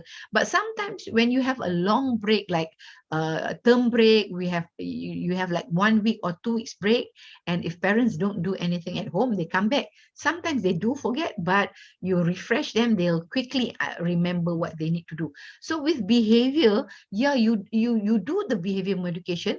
Children's behavior has improved. So what you need to do is you need to make sure that children have their best behavior every day of every waking moment of their time. So if you want to understand more about behavior, I really encourage you to read about positive behavior support. I want to show something about maintenance, but let me read the next comment. Yeah, deeply listening to their parents, deeply listening, effective listening, because sometimes when you talk about their kids' weaknesses, parents get angry. So let's say you are talking to these parents and you see that starting to fidget, starting to sitting like that and frowning. Oh, that is the clue for you to perhaps make sure that your language is even more positive. You might want to discuss about a big negative issues, and the parent look like they're not ready yet. The parents are not ready emotionally. So that big issue, you might want to move it to the end of the discussion and talk about the smaller issues first, and impress upon the parents that you are going to work on it, to improve it, and asking for them to join in. And when you see the parents seems to be calmer, then you bring up that big negative issue. So you need to read the parents' body language as well. We have spent 30 minutes, but allow me a few more minutes, okay? Because a few more minutes. 1 second, yeah? Where is it? It's on the floor. 1 second. I have a very small desk, so when things don't fit on my desk, I put it on the floor. Lots of things. Okay, I need to stop share. I need to stop share. I need to explain about maintenance. Yeah. I need to explain about maintenance. Hang on a sec. Let's see. Okay. Remember, I told you about reading. Oh, I have to stop my background. Choose virtual background. Remember, I told you about reading. I told you about reading. And reading, especially when they are beginning to learn, reading is something that you really have to maintain. Because if you don't do maintenance, they have learned the sound R, and then they learn the sound R, and then you move to E. In Malaysia, the letter I makes the sound E. Okay, so they know the sound R, and you move to E, and every day you are teaching them, about E. You take 3 minutes every day teaching them about E, and you know what happened? They totally forget the sound that this letter make. So that is one of the issues I find when we teach reading. You teach them the sound A, they learn the sound A, and when you move to the sound E, they forgot the sound A, and they also, and then when you move, when you move to, hang on a second, yeah, let me show you. When you move to the sound U, in Malay, the letter U make the sounds U. They have learned A, they have learned E, and when you go to U, they have forgotten A and U. So when you teach them E, you have to maintain A. You have to maintain A. How do you maintain A? You teach E at the desk, when they're sitting at the desk. But A, what you can do is you can put mahjong paper. Mahjong paper is this white, cheap, big paper.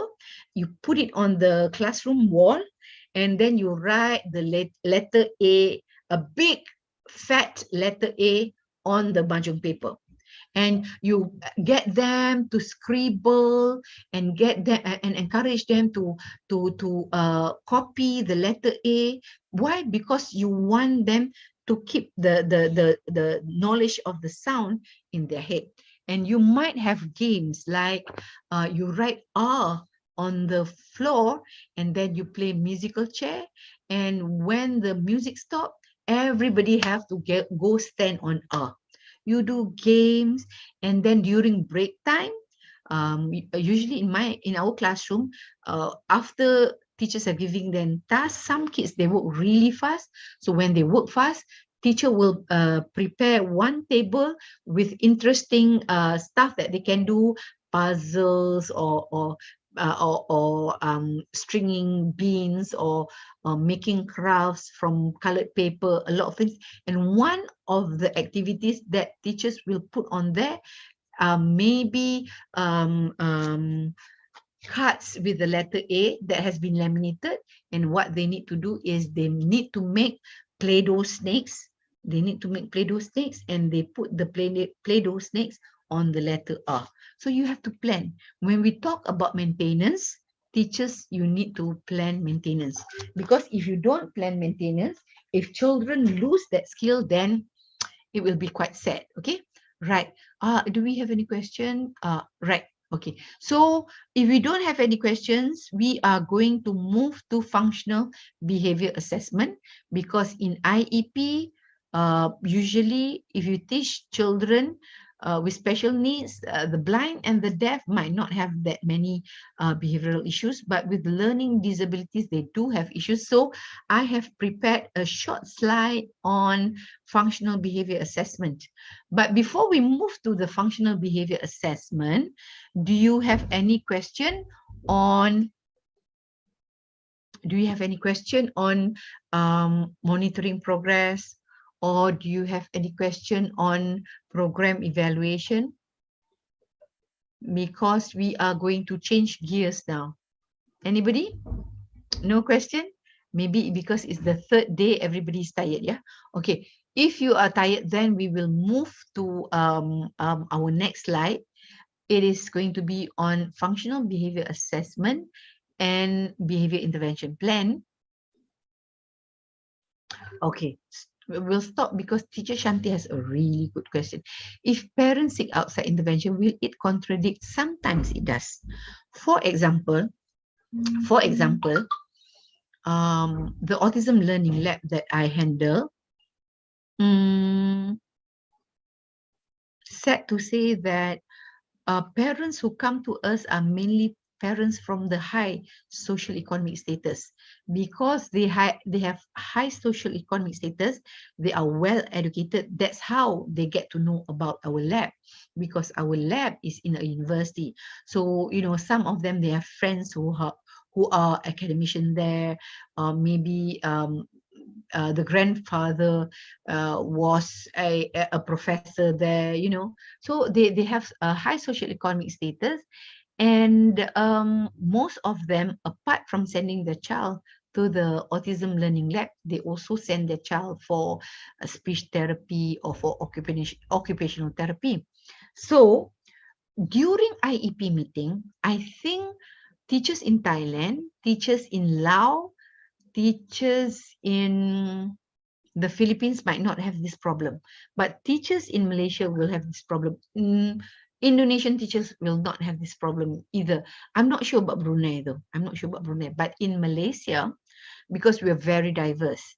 In Malaysia, we have the Chinese, we have the Indian, we have the Malay. So when you go to private school, most of the private school, the language of instruction is English. But private school in Malaysia is very, very expensive. So most people will send their children to government school. You know, when you send children to government school, the language of instruction will be Malay. And almost all of the students, I would say nearly 90%, 90% of the students who attended the autism learning lab, 100% of them are Malay, 100% of them are Malay, but almost 90% of them prefers to communicate in English. Now, this is a phenomenon. I'm not sure whether you see it in other countries, but in Malaysia, you have families who only speak Mandarin at home, or family who only speak Tamil at home, or families who only speak Malay at home. But when they have a child with autism, the child will speak in English.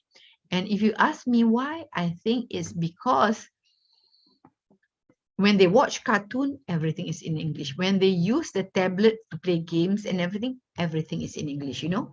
So the kids picked up the language from the gadgets much quicker than from folks around them, okay.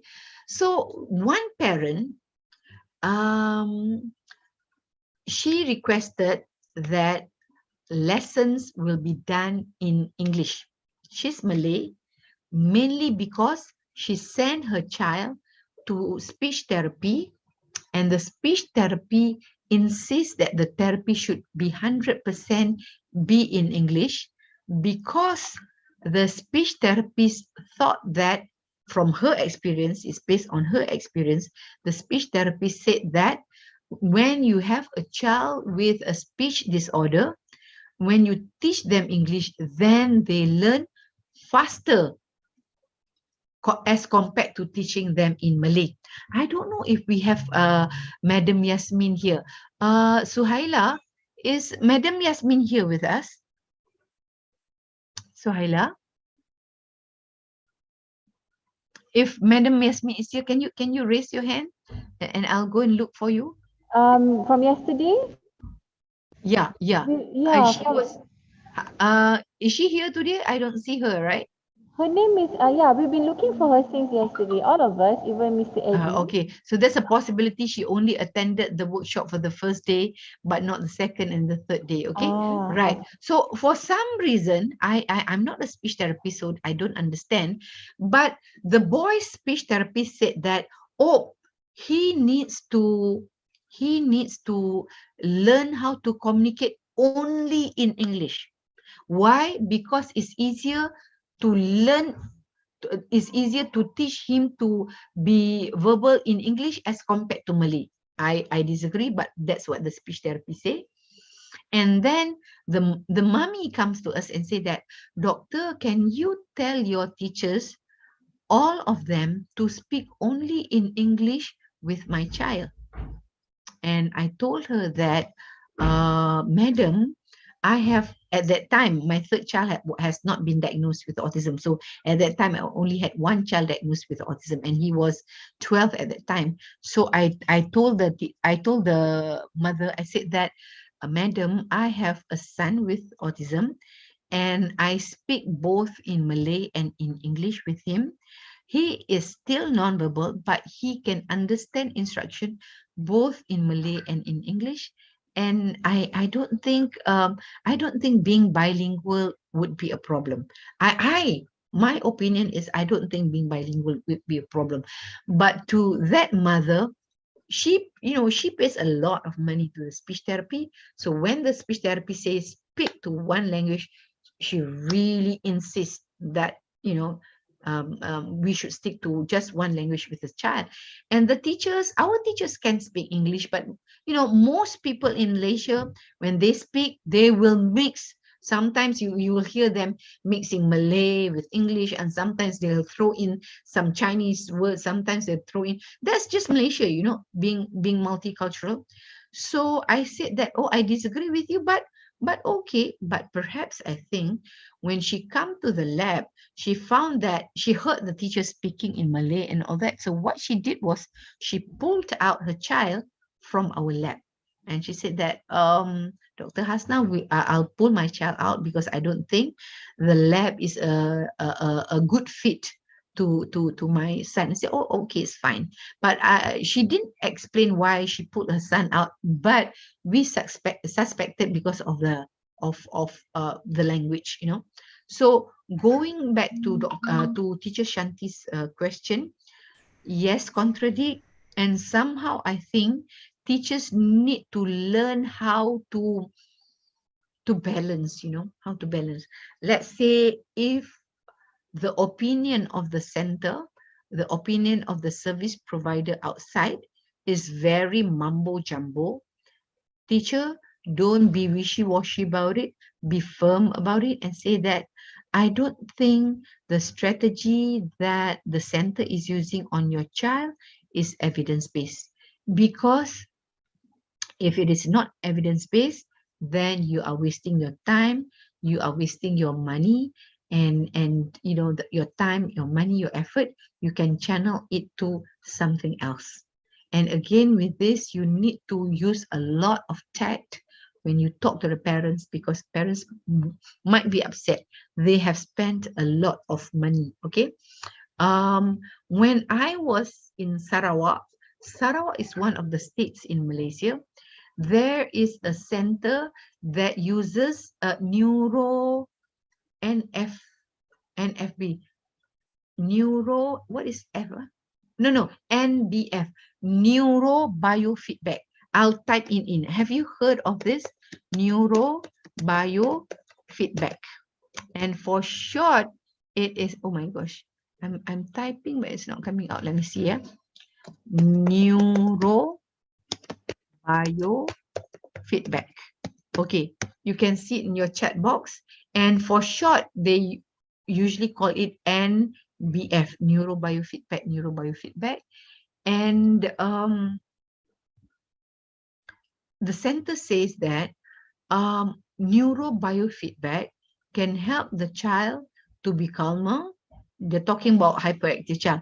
Can help the child to be calmer, can help the child to be more focused. And what they do is they put a set of electrodes, they stick a few electrodes on the child's head, and they put the child in front of a computer and get the child to do some task on the computer, like popping bubbles or something like that. And they say that the machine is sending, I don't know what, to the child's head, and as the child's brain is working to solve the task on the computer, then the machine can work on it.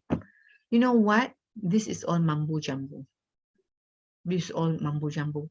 If you look at the literature, there is no evidence on the effectiveness of neurobiofeedback on children's focus and children's behavior. None. And some of the proponents of neurobiofeedback, some of the proponents, people who support this strategy, they say that, oh, I've seen this article, I've seen that article. And when you check the article, you find that actually it is written by the community that uses neurobiofeedback as a business. So the literature is not scientific. It's just a literature to get people, to encourage people to use it more. So teachers, you need to know what is evidence-based and what is not evidence-based. Okay, right. If there are no other questions, we'll move to the next slide, yeah? And the next slide is on... Well, pardon. So I totally agree with pick up the one language because I had experience from the lecturer from early childhood who said that we should pick up only one language first from the tongue mother language because when they in the bunny they will listen or to beginner it is more easier and because autism children uh, uh like expression they cannot expression language but they understand it's quite more beginner and easier. Thank you. I totally Thank you. agree. Yeah, thank you for your input, Teacher Chai Patana, but I disagree. I believe that children have the capacity to be multilingual right from an early age. But it's okay. It's okay for us to disagree. And I think therefore what we need to do now is to look for more literature on that.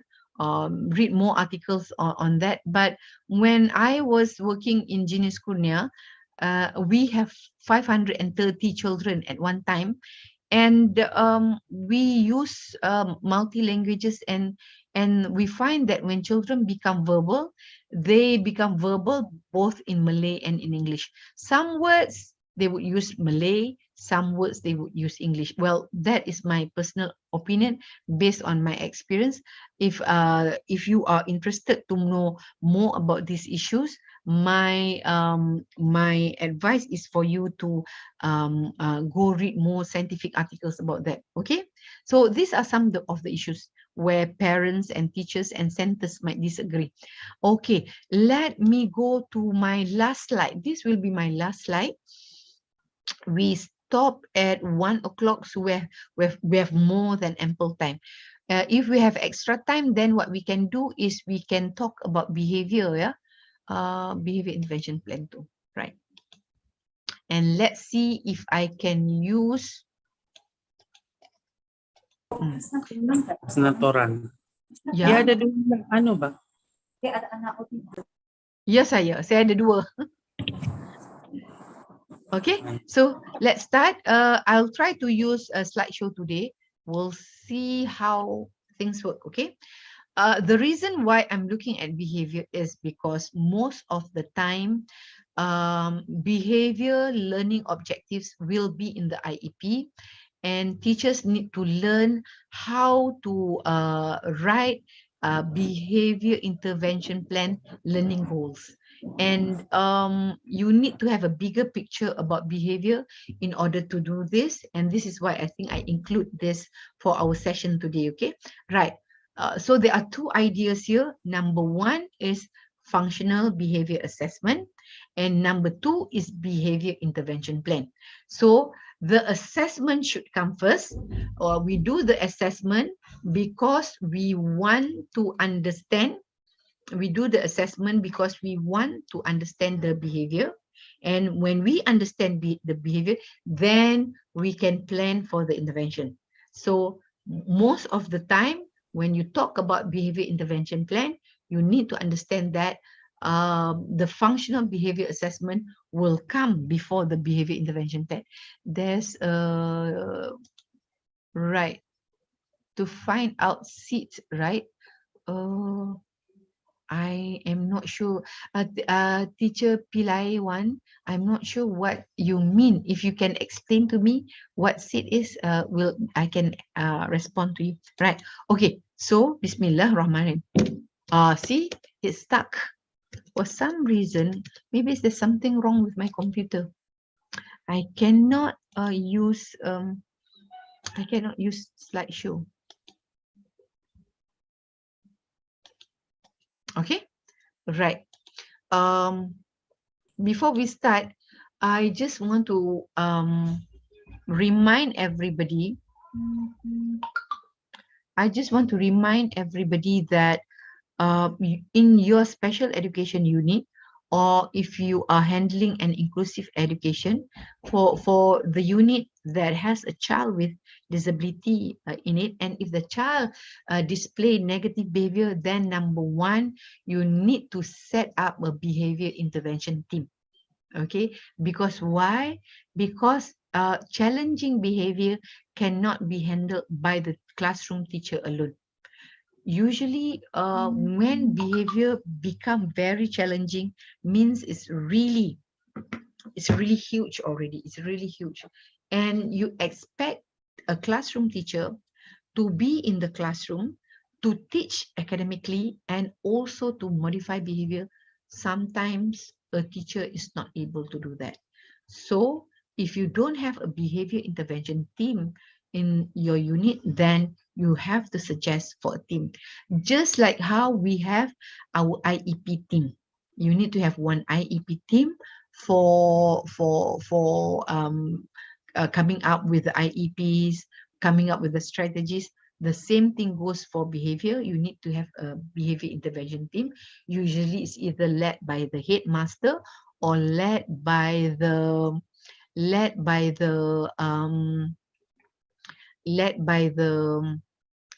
head unit of the special education in the school. Okay, right. You need to have meetings with the parents. There is no way, if you have major negative challenging behaviors, there is no way you want to handle it without at least telling the parents. At the very least, you need to inform the parents. And once you inform the parents, I think it's much better if you call for a meeting, because when you talk about negative behavior, people might misunderstand and it becomes a sensitive issue for parents. It might be difficult for you to explain, to discuss these sensitive issues online, on the phone, because it's easier to arrive to a misunderstanding when you are not talking about it face to face. Now that the pandemic is over, we are living in an endemic.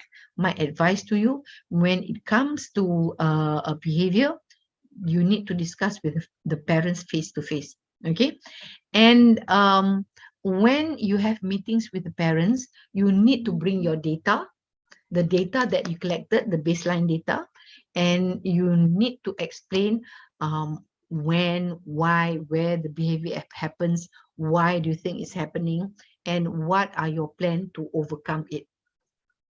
Okay, right. You need to explain to the parents. So therefore, before the meeting, you need to collect data, and this is why you need to do functional behavior assessment. Right. Let me see. Okay, so you do functional behavior assessment, collect data, call parents. There is a question. Can we have that discussion on the behavior during the IEP meeting? I think if the behavior is not huge, it's not such a big problem, you have 30 to 45 minutes to talk about the IEP. You can slip it in. You can slip it in. It's not that difficult to discuss. You can quickly explain and you can quickly come to a decision. But if the behavior is like really big, for example, the child has aggressive behavior and disruptive behavior. When the child has a tantrum, what he does is that he will take his desk and he will throw it, and the desk will go flying, and the desk might end up on somebody's head. So it becomes dangerous. And the other thing is that not only is the behavior dangerous, if he does it regularly every day, and every day the classroom will be disrupted, then that's a huge matter. And for that kind of huge behavioral issue, I don't think you can slip it in during the IEP meeting. So for those huge issues, you need to have a separate meeting just to discuss on the behavior. But teachers are busy. It's very difficult to have a lot of meetings. And if the behavior is not that difficult, slip it in together with the IEP what more if you already have the behavioral learning objective in the form. Okay, right. Okay, next slide. The next slide is in Malay. I'll just show you to all the Malay speaking friends. This is a flow chart of what needs to be done. First, you need to do the functional behavior assessment. You need to identify the behavior. You need to collect data. Then you need to identify the function of the behavior. Then you plan the strategies for the behavior. So this is the flow chart. Okay. This is the procedure step by step. There are 4 steps altogether. Number 1, you have to identify the challenging behavior. Number 2, you have to collect, compare, and analyze the information. Then you have to figure out the function of the behavior. And step number 4, you have to plan the behavior intervention plan. So that is step by step. Okay.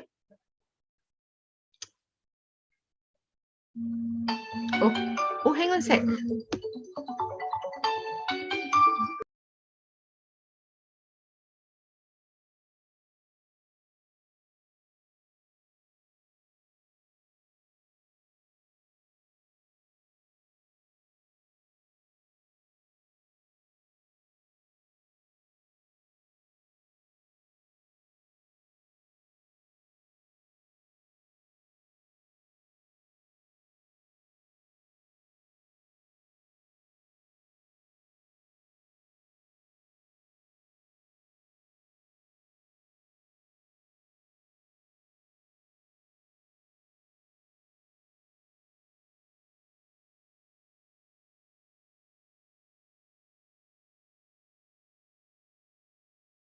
I'm very sorry about that. I'm very, very sorry.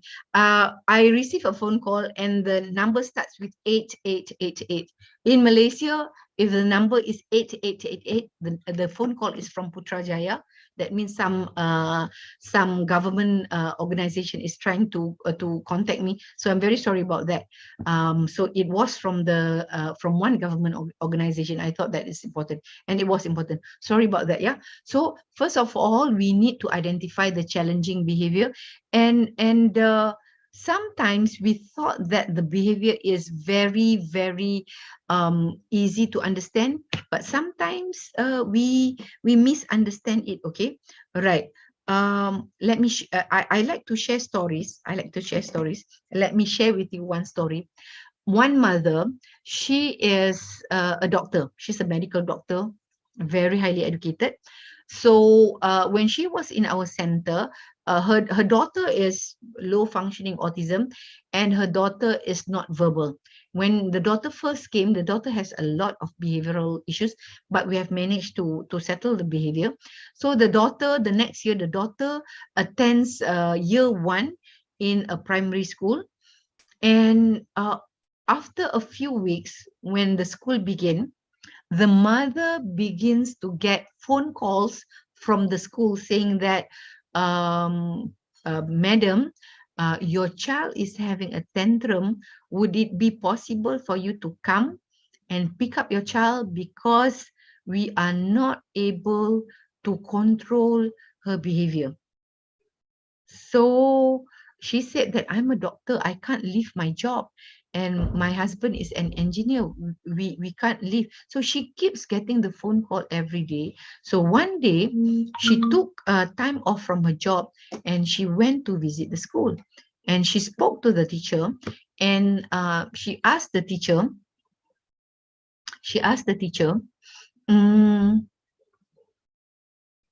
what's happening? And the teacher said that,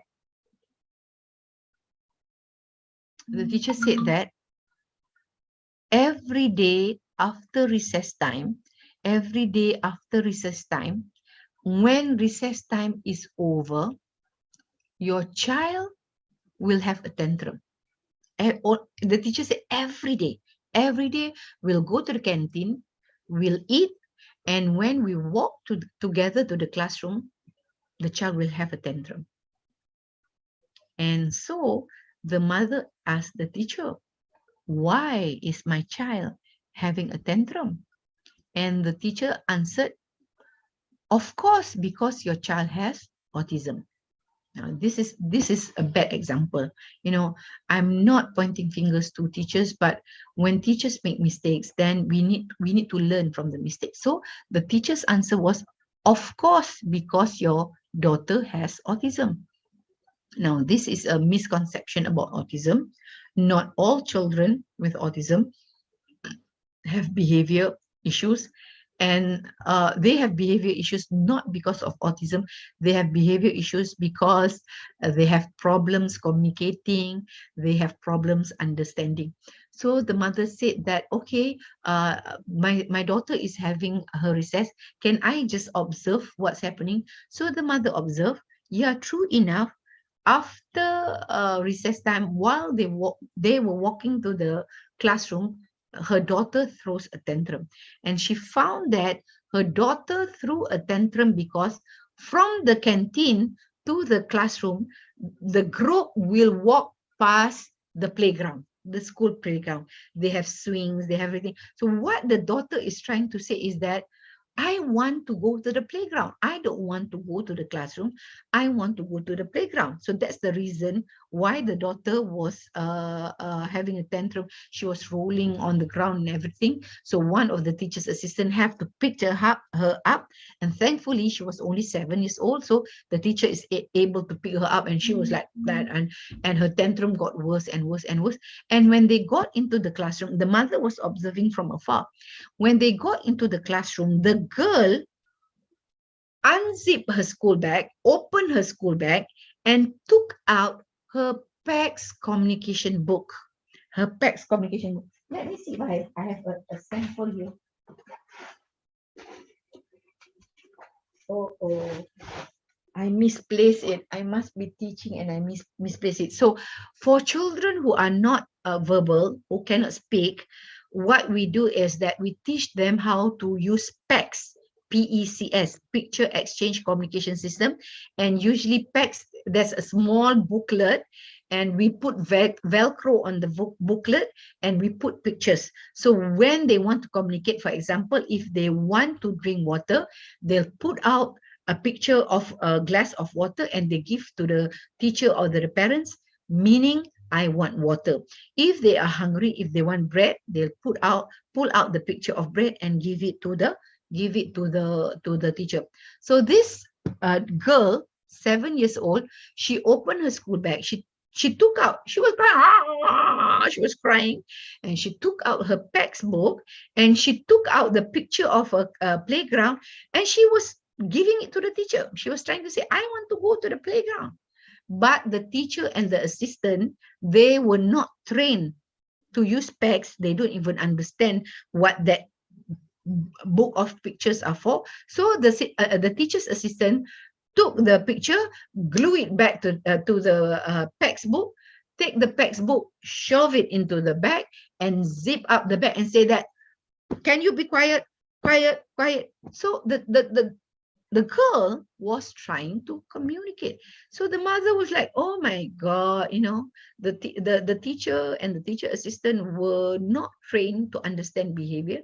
They don't even understand that her daughter is trying to say, I want to go to the playground. You know, if had the teacher understood what the child is trying to say, then maybe if recess time is 20 minutes, you can get the kids to eat for 15 minutes, and for the next 5 minutes, take them to the playground, allow them to play for 5 minutes, and before the 5 minutes is over, what you can do is you can bring a timer. And you can go to the child and you can say that you have 3 more minutes. After 3 minutes, we'll go to the classroom, and you have a picture of a desk. 3 more minutes and we go to the classroom. Let the children play. 1 minute left, you go to the child, say 1 more minute, and then we go to the classroom. We're talking about transition from the playground to the classroom. To help children to transition better from one location to the other location, the best thing is to use picture and a timer. telling them that you have 3 more minutes and after that we're going. You know, when they understand that, oh, in 3 more minutes, in 2 more minutes, in 1 more minute, I am transferring to another place, then you won't see the behavior. So teachers, you need to learn more about behavior, understanding behavior. Okay. Okay. Sensory, escape, attention, tangible. Oh, yeah. Very true, teacher Pilaiwan. I find that the Thai teachers are very well trained. Yeah. So SEAT is for sensory, escape, attention, tangible object. Right. Okay. Let's get back to the slides, and I think the Thai teachers have been trained well. Let's have a look. Okay. So for types of behavior, you have negative behavior, you have disruptive behavior, you have aggressive behavior. You need to distinguish one from the other. And sometimes you have, when a child misbehaves, you can see all the aggressive behavior, all the disruptive behavior, and all the negative behavior all roll into one. Okay, and that's the time when the behavior is really very dangerous. Okay, right. Next slide. Step number 1 is you need to identify the challenging behavior. Is the behavior dangerous? Is the behavior hurting other people? Does the behavior disrupt teaching and learning? Is the behavior acceptable? How often does the behavior happen? And another question that you want to ask is the behavior stigmatizing? You know, the behavior doesn't cause any harm or injury. The behavior doesn't cause any disruption, but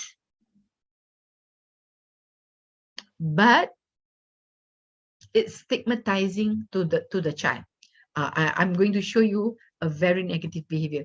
We have one boy, and he had sinus problem in the nose. So his nose is always itchy. So what he does is his finger is always in his nose because it's itchy. Most of the time, the finger is way up in the nose, you know. So anybody who saw his picture will laugh.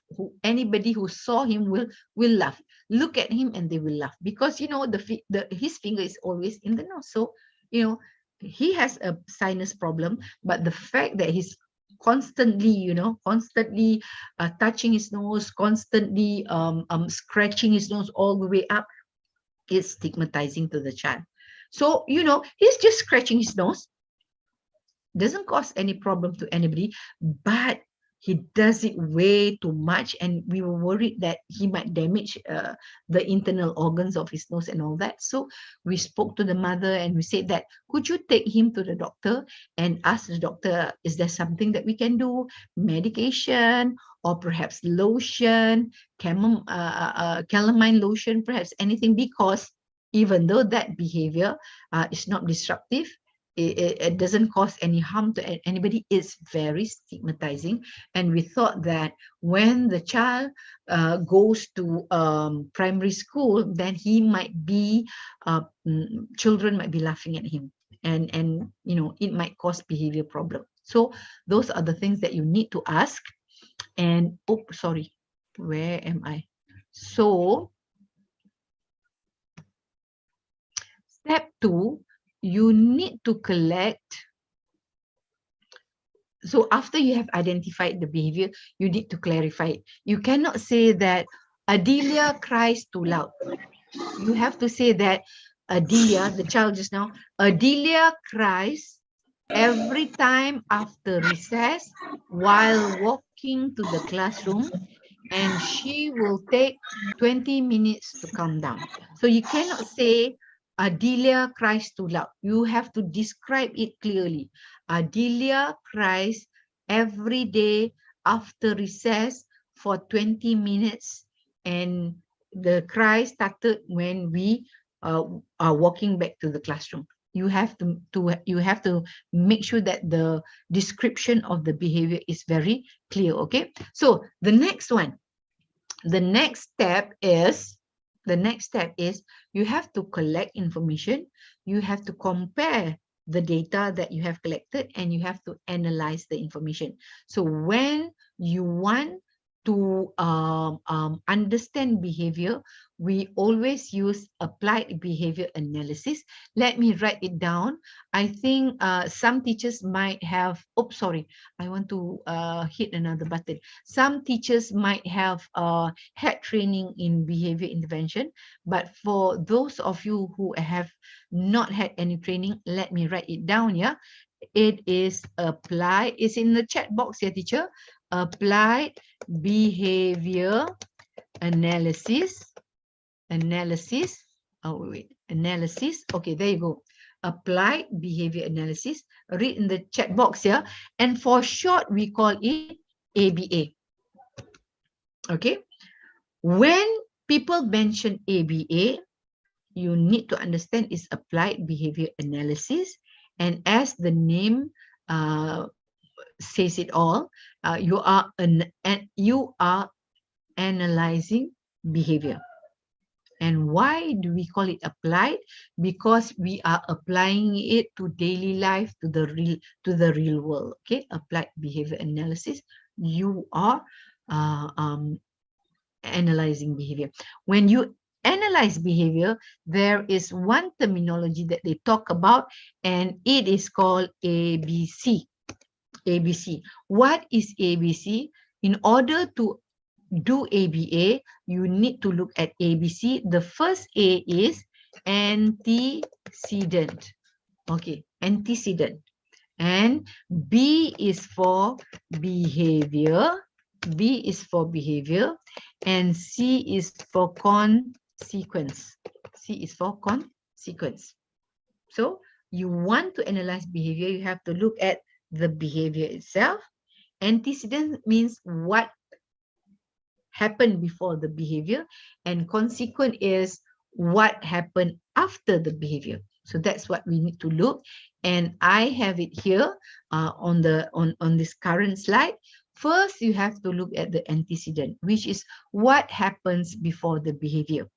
When did the behavior happen? At what period did the behavior happen? When? What period? What activities were going on? In the case of Adelia, she started crying when they were walking back to the classroom, when they passed the playground. So when you have that information, you know that, oh, her crying has something to do with the playground. Okay, where did the behavior take place? The behavior take place near the playground.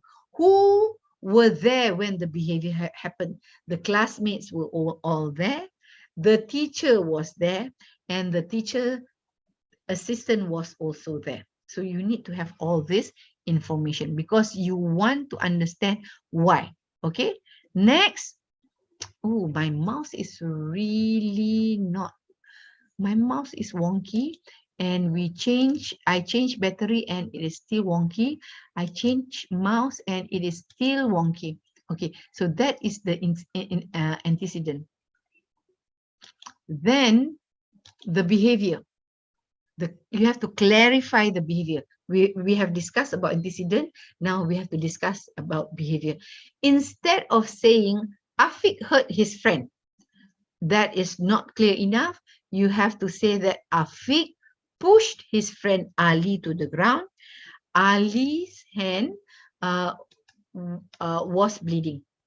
Ali fell to the ground, his hand was bleeding. So Afiq pushed his friend Ali to the ground, and Ali's hand was bleeding. Instead of saying Sarah cried loudly, you have to say that Sarah cried from the time of her arrival until recess time. She came to school at 7:45 p.m. and from 7:45 p.m. she cried until 10:30 a.m. non-stop. I have seen children like that. Okay, she cried so loudly and very long as well. She cried so loudly that her classmates become uncomfortable and one of them hit her. Okay, You need to clarify the behavior. And then next is the consequence. What happened after the behavior? And when you describe what happened after the behavior, you have to include about what other students did in response to the child's behavior, what the teacher did, what everything did. Okay, like we have one boy, he was misbehaving, and we were in an auditorium at that time. We were in the university's auditorium. The young children were there. They were from the university's Center for Early Childhood Education, our preschool center there. And they were in this fancy auditorium. They were having a rehearsal for graduation day. So groups of children were going up, practicing how to dance and, you know, how to do movement. So the child was misbehaving. So the teacher came to her, and the teacher said that the teacher started to nag at him, you know, right? Afiq, you are always doing this. Every time we have something important to do, you will misbehave. When will you stop doing this behavior? I am very tired of your behavior. I don't know what to do. Blah, blah, blah, blah, blah, blah, blah, blah, blah. No, she kept nagging, and I was tired of her nagging. She nagged and nagged and nagged. And then she turned around. She went back to the stage. She went back to helping children to rehearse. And you know what? The moment she turned back, Afiq did the negative behavior. And the teacher would come in. And it happened 2 or 3 times, you know. She would nag, she would stop, he would stop. She would turn back her attention to the stage, and she would start. So I told the teacher, and I was saying like, oh my gosh, our early childhood education center teachers are not well trained. We thought we have trained them. No? So I went to the teacher and said, teacher, can you bring Afiq and let's go out of the auditorium. So we walked out from the auditorium, and we were standing right outside the door. There were nobody there, only me, the teacher, and Afiq. I said, you know what? When you were nagging at him, he was really enjoying your nag. He enjoyed making you upset. And when you nag at him, he was actually enjoying. He was not scared of you. He was actually enjoying your performance. So let's stay out here. And you know what? We'll tell Afiq to stay out here, and tell Afiq that he can only go back to the auditorium when he is ready to behave. So I said, can we just stay out here? The moment I say, let's stay out here. You know what the teacher did? She turned around and said that, Afiq, stay here. You cannot go in until you behave. If you misbehave, you can stay here until 2 o'clock. She started her nagging again. I was like, oh my God, teacher, why is nagging your behavior, your hobby? Is nagging your hobby? I said, no, teacher, don't say that. You know, when you scold him, you know, nothing good comes out of it. You have to stop nagging. Teachers, you have to stop thinking that the more you talk, the more the students will behave. No, the less you talk, the more they will behave. So I told the teacher, okay, just tell him simply, Afiq, you stay here until you are ready, and then we'll go back into the auditorium. Just that. And then, teacher, you move away from him. So she repeated what I said, and she took a few steps further away from the child, 6 steps. And I told the teacher, don't look at his face, turn around so you don't have you don't face the child. And from the corner of your eye, keep an eye on the child, making sure that he doesn't get into any other negative behavior. So the boy was standing there. There was nothing outside. He was standing there looking very bored. And the teacher, I saw that she was sort of like fighting her instinct to scold the child and to nag. And when the child looked a bit bored, I went to the teacher and said that, go to the child, tell him, ask him, Afiq, are you ready to behave? If you are ready to behave, then we can go back to the auditorium. So the teacher went closer to the child. The moment the teacher get closer to the child, he started misbehaving. So what I'm trying to share with you is that the child wanted the teacher's attention. It doesn't matter, even when the teacher scolds him, even when the teacher nags at him, he was enjoying it. So the more you nag at him, the more you will see negative behavior. Why did I ask the teacher to take the boy out from the auditorium? Because in the auditorium, when the teacher was nagging at him, when the teacher was scolding him, he was really, really enjoying it, because in the auditorium, he had his classmates as well. So he has a big audience. When children misbehave, one of the things you have to cut off most of the time is the audience. Usually, when there is an audience, they enjoy their misbehavior more. They will misbehave more because they have an audience. Okay, so that is why for consequence, you have to check all of those. What are the people around the child doing? For example, his classmates, they were all looking at him and the teacher when the teacher was nagging. Excuse me.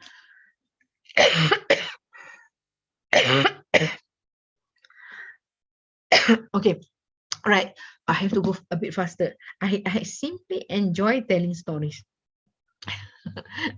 That's what I do. I'm a storyteller. Sorry. Okay, let's move to the next slide. Now, over here, there is a very simple behavior data collection form. And this is the same one like I showed you earlier during my first document. You have the time of the day on the first row, and in the column you write the days of the week. So these are the names of the days in Malay: Isnin, Selasa, Rabu. So in English it will be Monday, Tuesday, Wednesday. Okay, so what you do is whenever you see the behavior, you will note down. So I think KK is something about kicking. I think it's about kicking, and T is throwing things. So this is one simple way to collect data about the child's behavior, and here is another way that you can do it. This is more the one previous, you only jot down the acronyms of the behavior, but over here you write it in greater length, anecdotally. Okay, so you write the date on the left, you write the date and you write the time, and you write down what session it was. And then, oh my gosh, misspelling. I don't know what happened here. It's not antecedent. I don't know whether, let me see whether I can correct that. Bismillah. There you go, antecedent. Okay, right. So the next column is antecedent.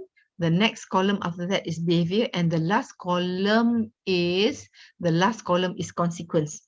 So you write the behavior first. What happened? AJ beat Musa's hand twice. AJ beat Musa's hand twice. What happened before that? They were playing. It was during break time in the classroom. Teacher gave them a 10 minutes break before starting the next lesson. It was during a short break. Students were playing, and Musa snatched AJ's toys. And what AJ did was beat Musa's hand really hard. And you can see the imprint there. And you have to write in Musa's communication book, today Musa was beaten by his friend. Don't write the friend's name. Today Musa's hand was beaten by his friend, and we checked and we found that there was no injury, only there's no bleeding, only we can see the mark of the teeth. That's all you need to write in Musa's communication book, because when he goes home, parents will see the marking and parents will have question, and you don't want to have parents to call and everything, write in the communication book. Okay, so the consequence was that friends got afraid of AJ. They stayed away from him, and AJ was sent to the corner. He has to stand in the corner. Okay, and that was on the 13th of January. And then on 15th of January, again AJ was aggressive. AJ pushed Sheila and threw crayons to the floor. And when you find out what happened, you found out that students were drawing and coloring, and Sheila took the red crayon, and the red crayon was AJ's favorite color. So when AJ saw that somebody took the crayon was not even his, but red is his favorite color, he saw Sheila taking it, and so he quickly pushed Sheila, and he was so angry he threw all the crayons to the floor. And the consequence was that teacher scolded AJ and told him to pick up all the crayons. And on the 19th, so this has happened quite constantly, his aggressive behavior. Okay, so what happened was students were eating, and one student named Faiz took AJ's food from his plate. Of course, this is not good behavior. What happened was that AJ wrestled with him, took back his food, and kicked Faiz.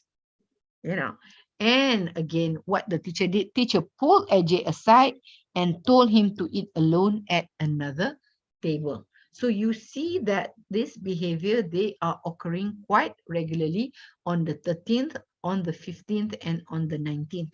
You know, teacher, if you like, what you can do is you can make a nice form, put there your school emblem, name of student. You can make it into a nice a functional behavioral assessment form. Okay, I have a simple one here because we want to go fast. Okay, right. So based from this data collection, and the second one is more comprehensive.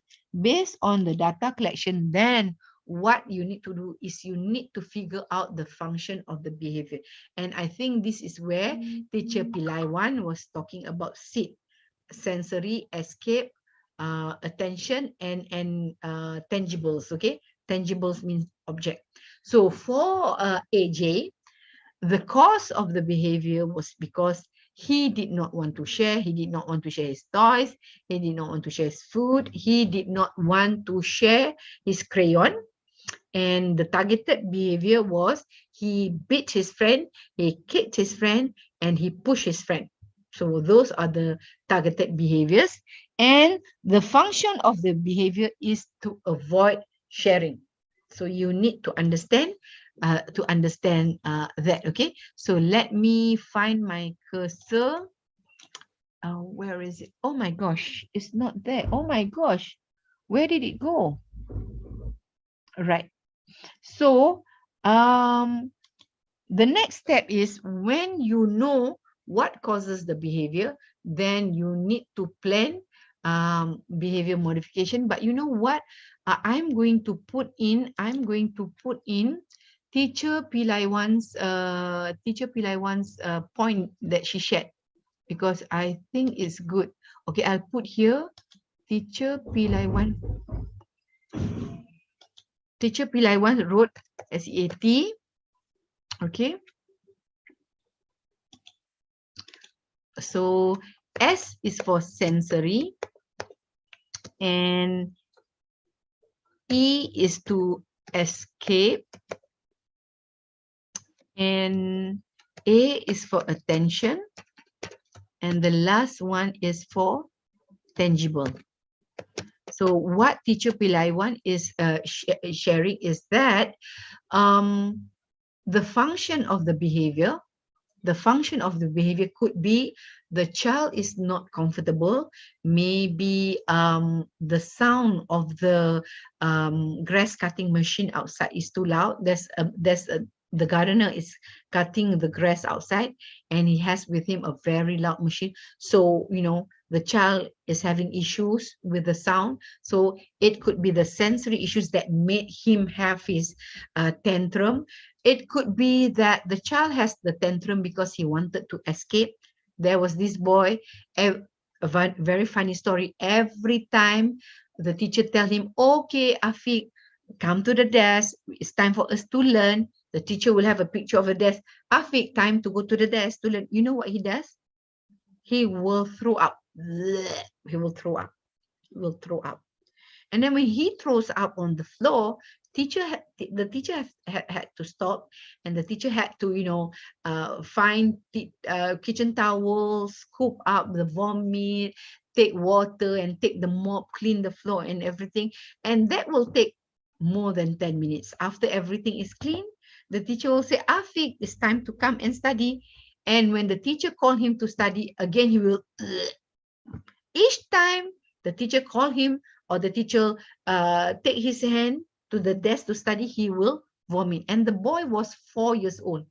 So the teachers, they were like, what do we do every time? We take him every single time. So the teacher came to me, the teacher of the autism lab, and said that, doctor, we have one boy, 4 years old. Each time we ask him to go to the desk to do academic stuff, he will vomit. And I asked the teacher, how often does he vomit? And the teacher answered, every time. I looked at the teacher and said, are you serious? The teacher, yes, every time. And my next question was, how much did he vomit? The teacher said a lot. And I asked the teacher, so when he first vomit, and then he vomit for the second time, and he vomit for the third time, and he vomit for the fourth time of the day, the amount of the vomit, is it the same, or the second time there's less vomit, the third time there's less vomit, the fourth time there's even less vomit? And I was so shocked when the teacher answered, no, each time he vomited, it was the same amount. Oh my God. I was like, oh my God, these children, how did they learn how to do that? So the teachers said to me, doctor, we are quite tired of cleaning the floor, mopping the floor, because it happened 4 or 5 times a day. We have other things to do. We have to focus on other children as well. But what we do is just cleaning the floor and mopping the floor. So what should we do, doctor? So I told her, number one, today, after you finish work, go to the nearest shop and buy disposable glove, glove that you wear and you can throw away, disposable glove, and try to find the gloves in small size or in extra small size.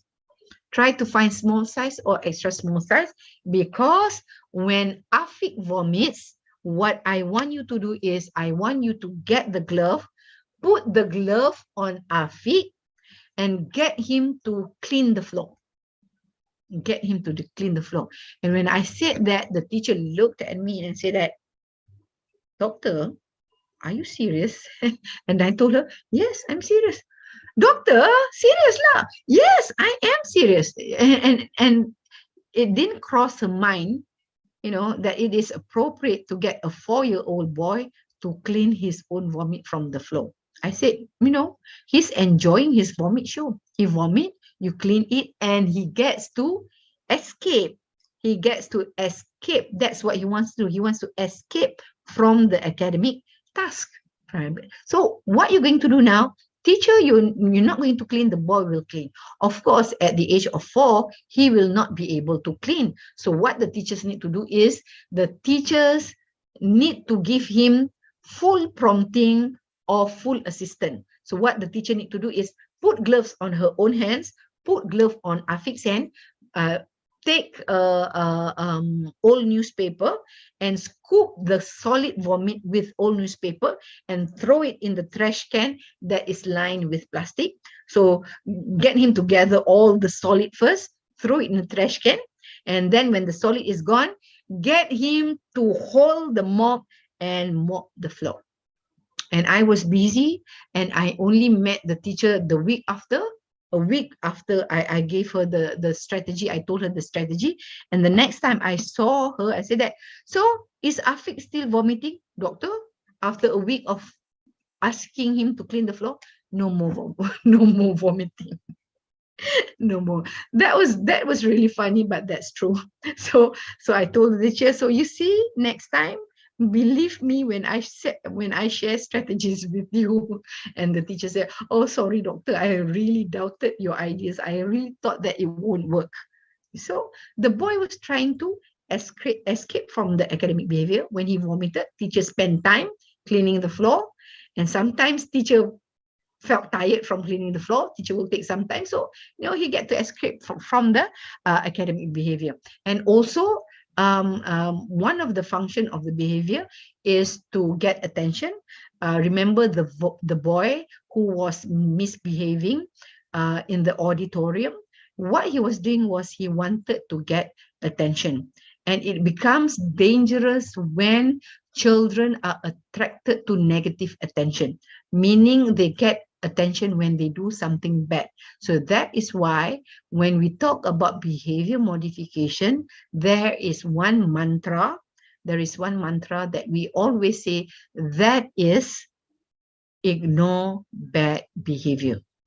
When you pay attention to bad behavior, that's when the behavior will get worse and worse. Remember, I told the teacher, make sure you stand a little bit further away from the child.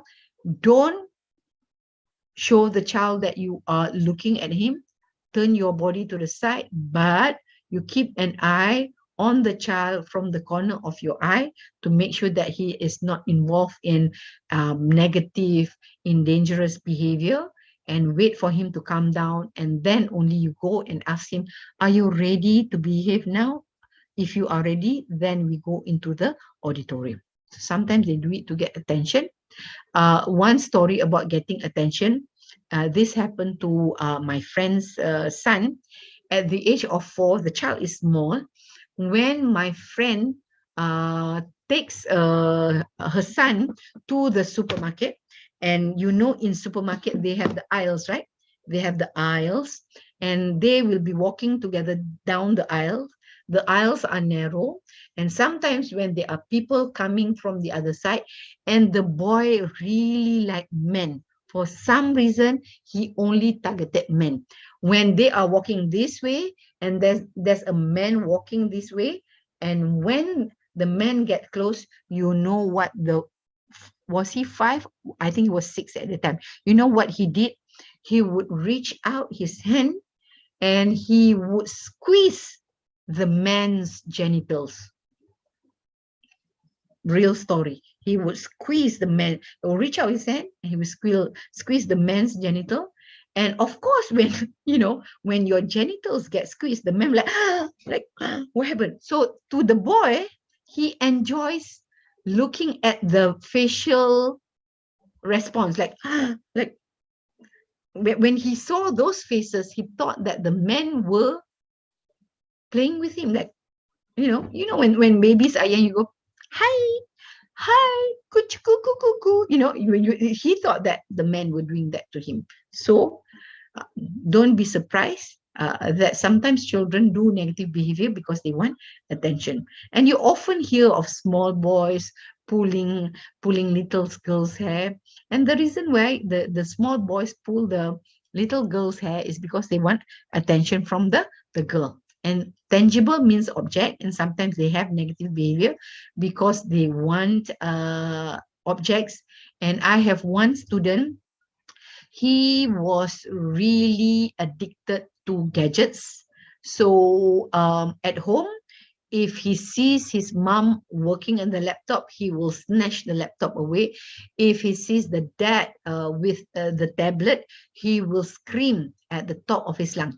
He will scream as loud as possible, and he will only stop screaming when he gets the gadget. It could be laptops, it could be gadgets, it could be smartphones. He will not be able to stop from trying to get these things. So what the parents do was that when they get back from home, they will open the boot of their car and they will switch off their smartphone, put in the boot of the car, switch off the tablet, put in the boot of the car, and switch off the laptop, put in the boot in the car, and lock the boot of the car, lock the gate of the house, because they cannot walk into the house with the gadgets. If they walk into the house with the gadgets, their son, their firstborn, will scream his head off just to get those gadgets. So thank you, Teacher Pilaiwan, for sharing one point. I did not want to pay attention to the intervention because I want to focus more on the assessment. But since Teacher Pilaiwan shared a very good point here, I think I have to explain to all the teachers, yeah? So we need to know the function of the behavior, because after we know the function of the behavior, then only we will be able to formulate a behavior intervention plan. Okay, so next slide.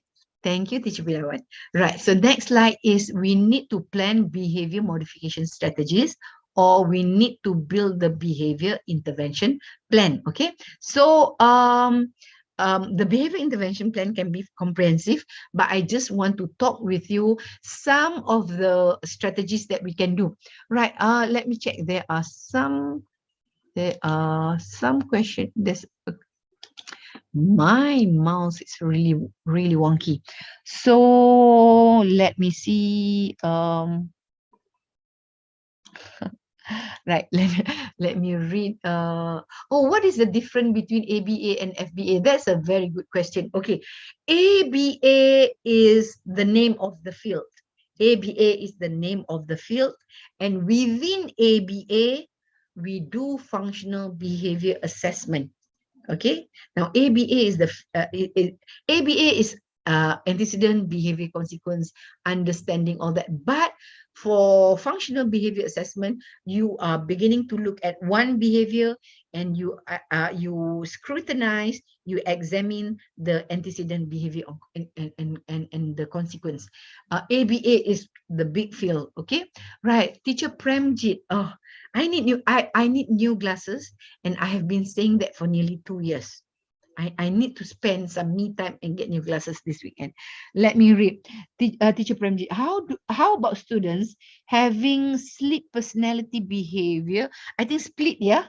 Wrong spelling there, typo. Split personality behavior. For example, this boy have habit of putting his 5 fingers in the mouth every 30 seconds in the class.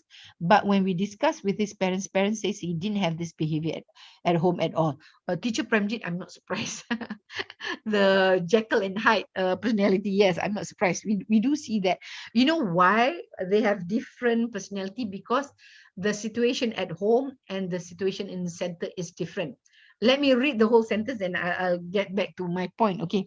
This boy will go to therapy center after school. We also interview the therapist about his behavior. She also agree with us about his behavior.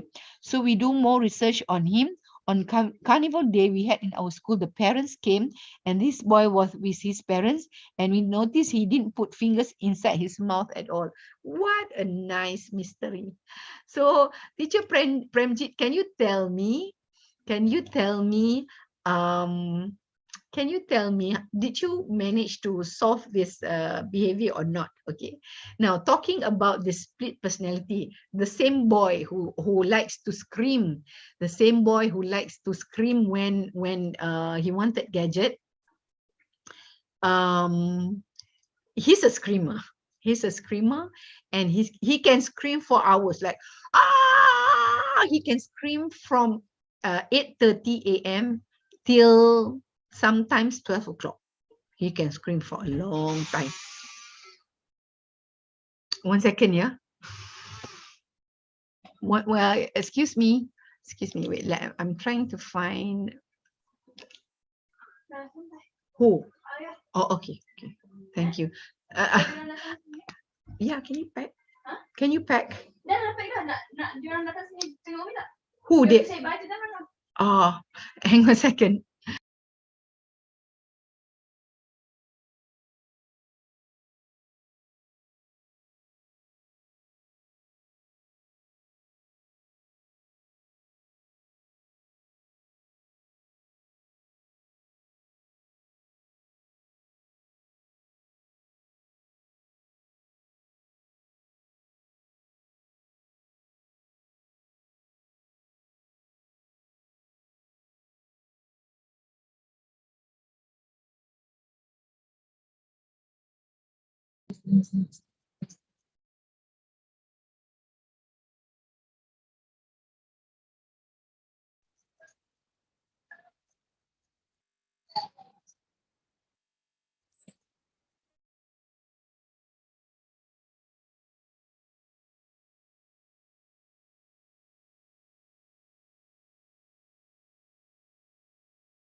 Doctor is not listening, doctor. Doctor is muted.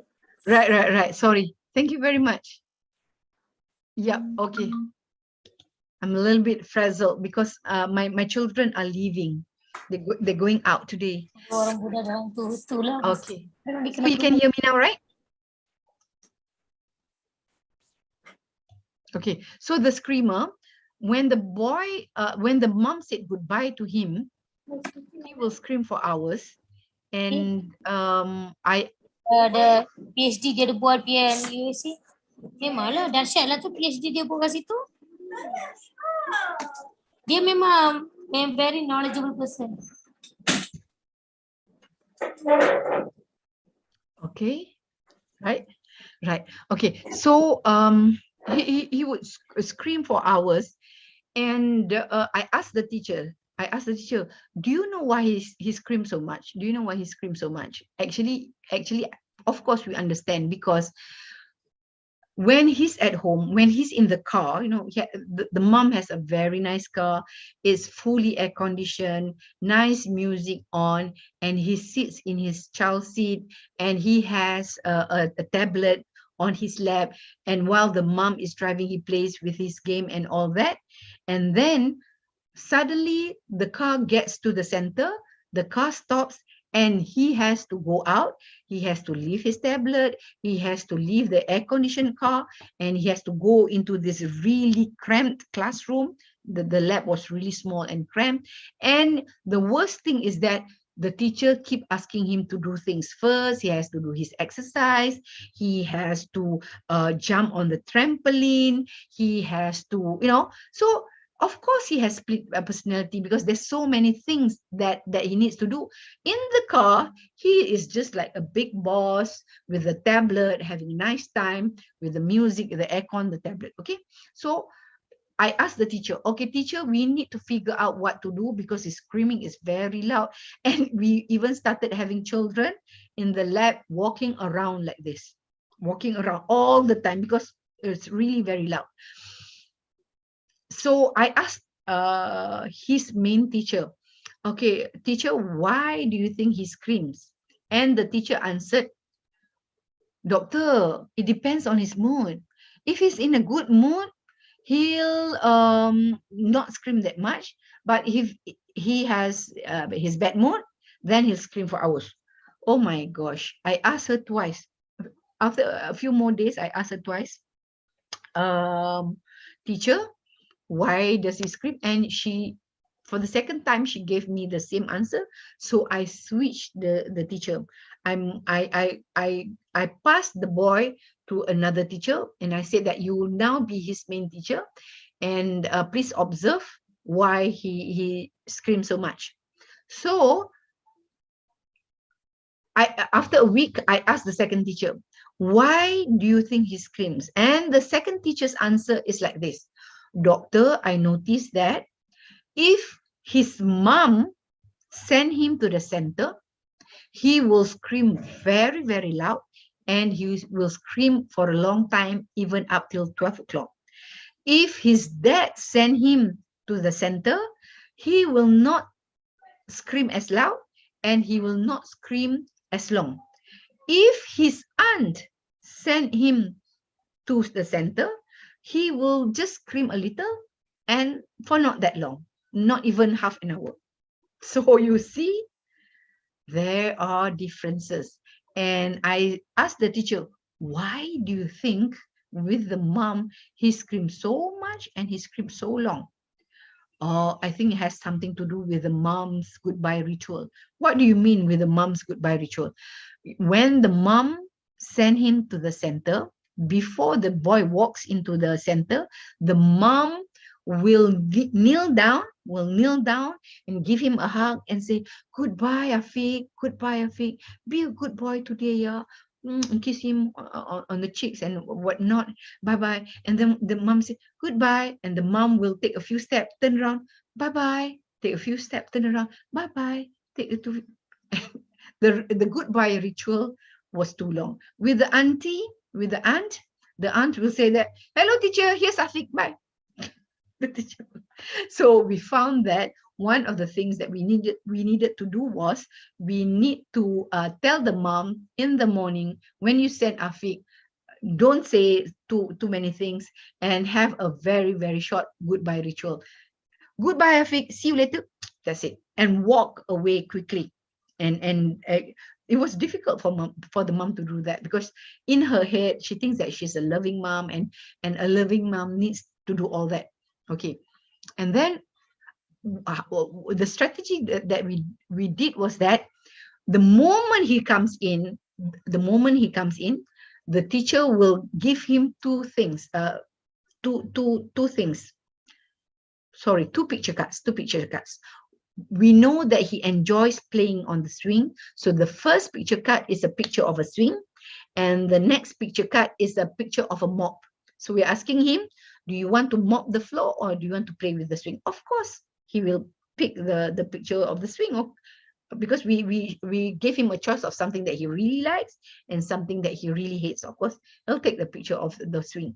And behind the picture card, there's a Velcro. So we'll take a timer and say that, okay, Afiq, you have 10 minutes to play on the swing. Okay, we take him out.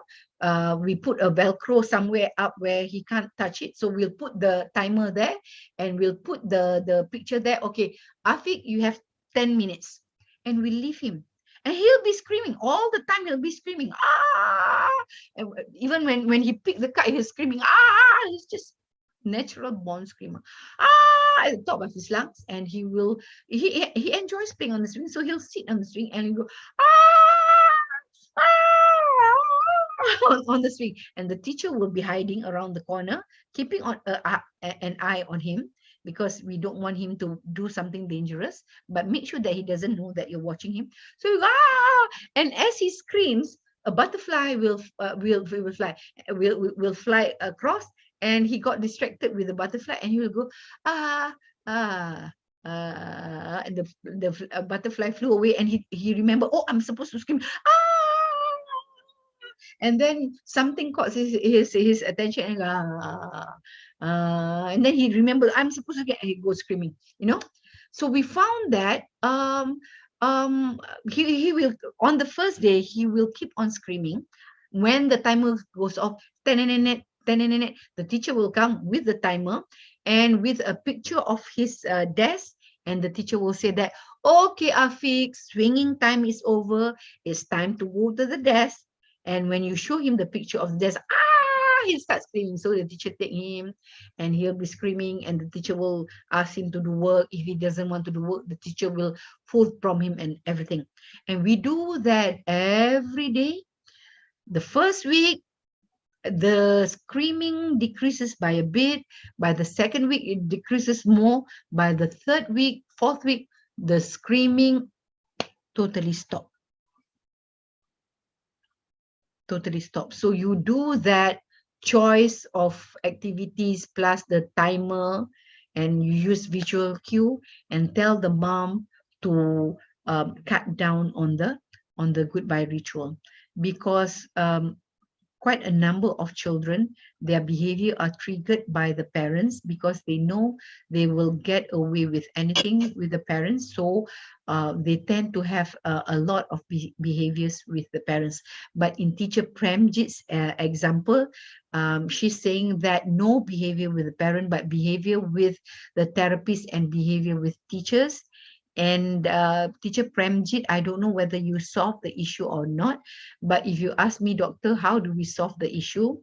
In Malaysia, there is one plant we call patawali. There's one plant called patawali. Maybe one of the Malaysian teachers can Google the picture and share with everybody. It's called patawali. and this it's like a root, but it's not in the ground. It's like a root, but it hangs on trees. So what usually if we have students with mouthing issues, they like to put things in the mouth and all that, what we do is that we get that patawali root, and we will scratch it. We'll take off the top layer of the skin, and there is nothing in the world that is more bitter than the patawali root. And when you take off the skin, there will be some sort of like a liquid, where it will be liquidy.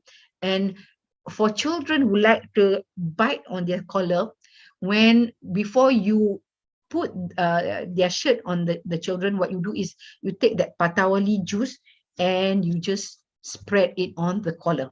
You spread it on the collar. When they take the collar, put in the mouth, it's bitter. So if the child put his finger in his mouth, my advice is to get the patawali root, scrape off the skin, and take the juice. And you don't have to rub on the whole hand, just rub just a dot on each finger, just one dot.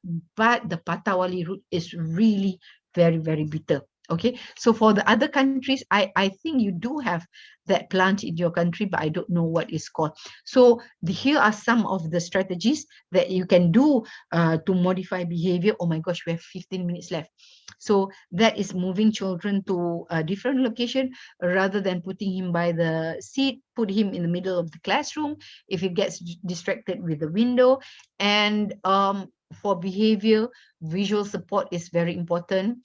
A choice board, and this is what we call do first and then what. If you find that child do not want to work or do academic tasks, then you tell them, okay, finish your work, then you get music, or finish your work, then you get music. Okay, so here are some of the visual support that can help children to behave better.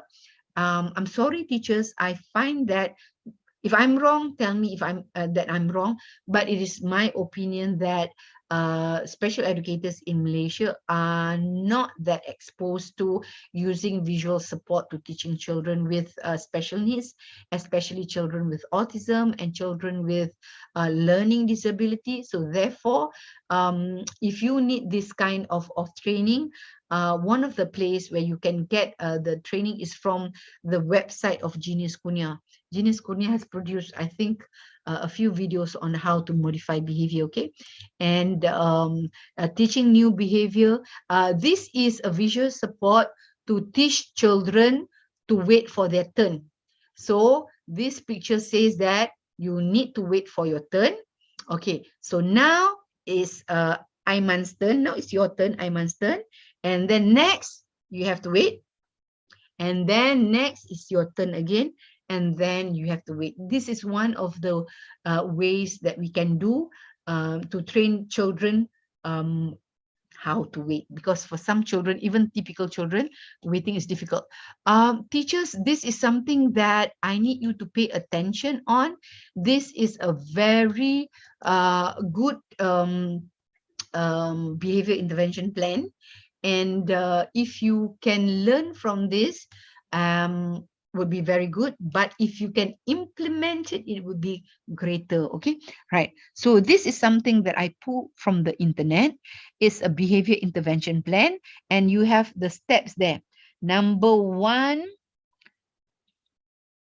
okay. Number one is to identify the function of the behavior. Describe the behavior in measurable terms. When it comes to behavior, when it comes to special education, the word measurable is always very important, okay? Measurable. And you also need to ask yourself, how does the behavior meet the students' need? Oh my gosh, what happened? Let me hang on a sec here. I must have pushed the wrong button and we are running out of time. Let me try again. Okay, this time let me try. No, it won't work. I'm sorry. Slideshow doesn't work with my laptop for some reason. So we'll have to. It has to say that way. I hope it's big enough for you to read. Yeah. So the teacher's description is Donald makes noises and disrupt the class. Makes a lot of noise.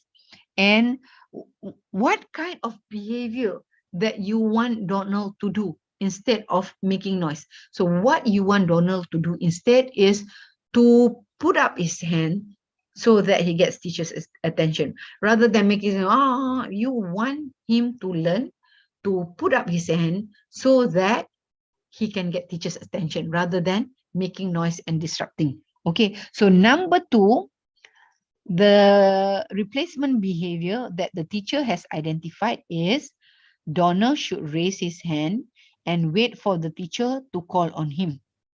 Okay, so what do successful students do? Other students are observed to raise their hands to get teacher's attention. Will the behavior help the student meet his or her need?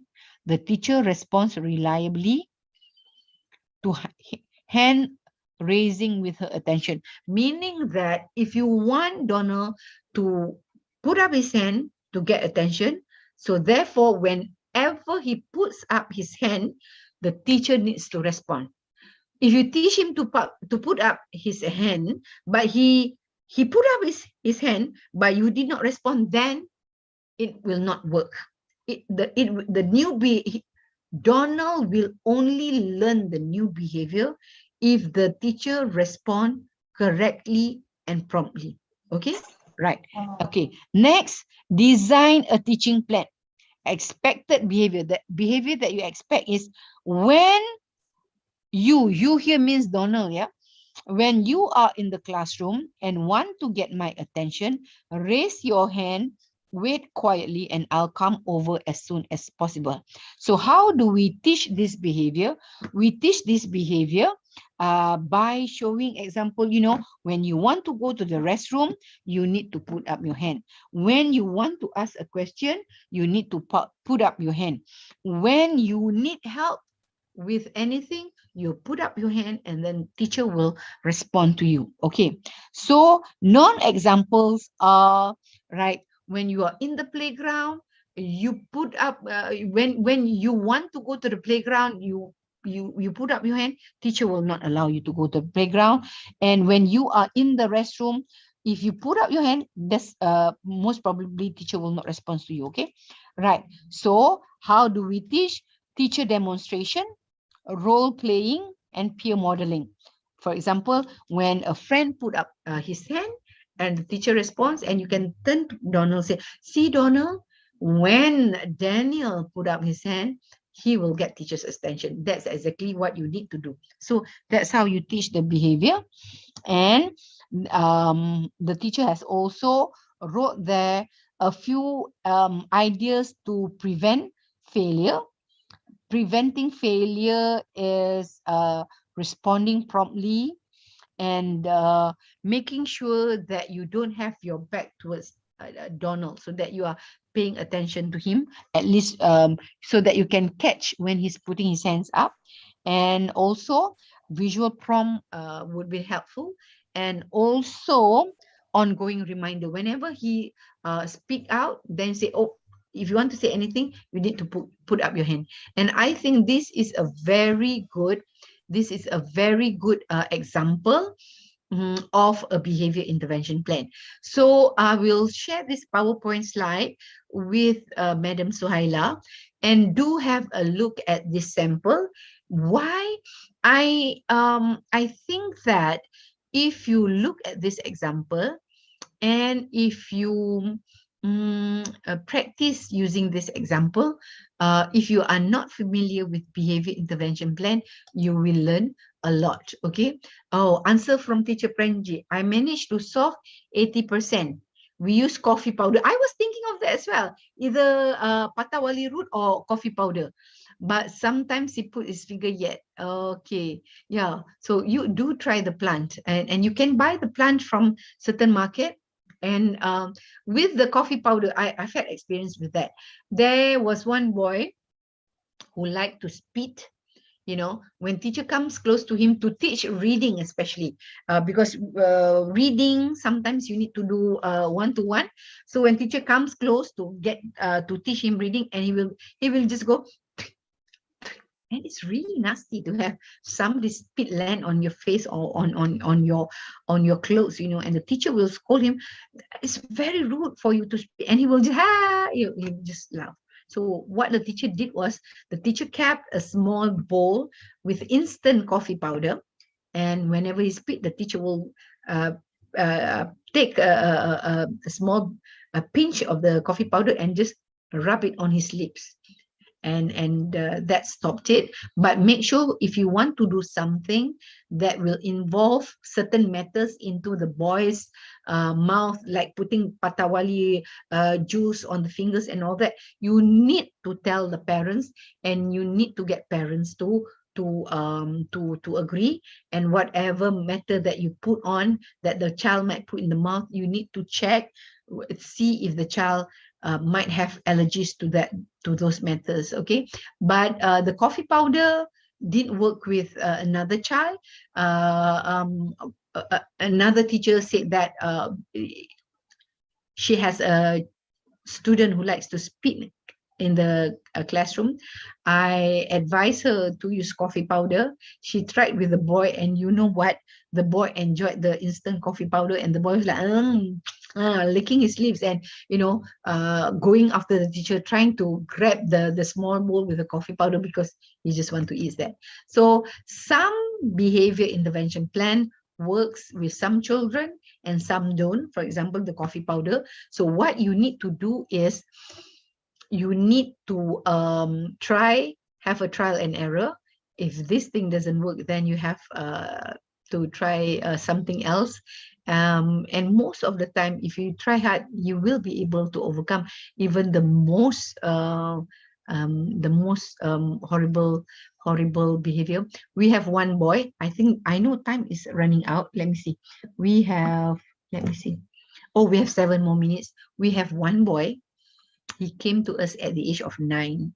At 9, when you have behavior, it's more difficult to modify the behavior. It's easier to modify the behavior when the child is 6 or younger. And this boy was so aggressive. He lives with his elderly aunt. The aunt was in her 60s. The aunt was 60-something years old, and the aunt was not really fit, and she was quite she was not healthy, you know. So when we talk to the aunt, when we look at the aunt's hand, there is not 1 inch on her hand that does not have a scar. So her hand was full of scar, because the boy, when he attacks, he like to scratch your hand. If you ask him to do anything, okay, it's time to take a bath. Ow. So you look at the, so thankfully we had a male teacher. What we did was, we bought him gloves. You know, when you go to a construction site where people were building buildings, so they would wear those gloves, the really tough gloves, really tough gloves. You have like almost like leather here. So if the boy attacks, the teacher will not get hurt. And we took video of the child, and I don't want to show the video because it's a really heart-wrenching video. The teacher was just trying to play ball with this 9-year-old boy. The teacher, wearing gloves, take the ball and roll the ball on the ground and say, "Afiq, catch the ball." The moment the teacher says something, the boy will run to the teacher and scratch him, and the teacher just have to avoid him. And I was looking at the video and was thinking like, oh my God, can we change the behavior? The answer, yes, we changed the behavior. We stopped him from injuring people after 3 months. After 3 months, I wouldn't say we managed to stop his behavior 100%, maybe we managed to stop his behavior 90%. There's still that 10%, and he was still a difficult boy to teach at one time. You know, our teacher have a lot of teaching materials. No, we have a lot of teaching materials. Let me show you. We have stuff like this. You know, but let me. Oh my gosh, what did I do? Let me stop sharing first. Okay, right. Okay, we have the teacher have a lot of teaching materials like this. You know, like yesterday I said. You know, yesterday I said doing maths and one, and take button number 1 and put it here. 1, 2, 3, take button 3 and put it here. You know, we find that with teachers, with students who have learning disabilities, the more teaching materials, the more manipulatives you have, the easier it is to teach the children. And you know what? We arrange all these teaching materials on the shelf, and the shelves go from up to down. One day, this boy whose negative behavior we managed to stop 90% of the time. One day, he was really in a horrible state of behavior, and what he did was he pulled down his pants. And he took out his penis, and he peed. He used his penis like a water hose, no? And he peed on all the teaching materials. And the teachers spent many hours, you know, cutting pictures, laminating, putting Velcro, punching holes, and he just took out his penis and sprayed the whole 2 layers of the shelf. And the teachers were so upset. His behavior stopped all activities. You know, all the teachers stopped teaching. All the teachers were running there, trying to avoid the pee, and at the same time trying to save the teaching material. I still remember that day. And when the aunt came to pick up the boy, none of the teachers were smiling. They simply cannot smile. So the aunt felt sorry for the teachers. The next day, during lunchtime, the aunt sent them something nice for them to have for lunch. But you know, when children are 9, 10, it's more difficult to modify the behavior. That is why early intervention is very important. Whatever behavior that they have, we want to catch those behavior before they grow up. If you can catch the behavior at the age of 2, 3, 4, so much the better, and maintain so that no negative behavior keep coming up. If you study positive behavior support, you will learn. You know, the thing, if you want to know the difference between behavior modification and positive behavior support, is this: behavior modification is reactive. Negative behavior happen, then you do something to stop the negative behavior. But positive behavior support is different. With positive behavior support, what happened is that you plan and you carry out strategies so that negative behavior don't come out. So behavior modification, you carry out strategies to stop behaviors that's out.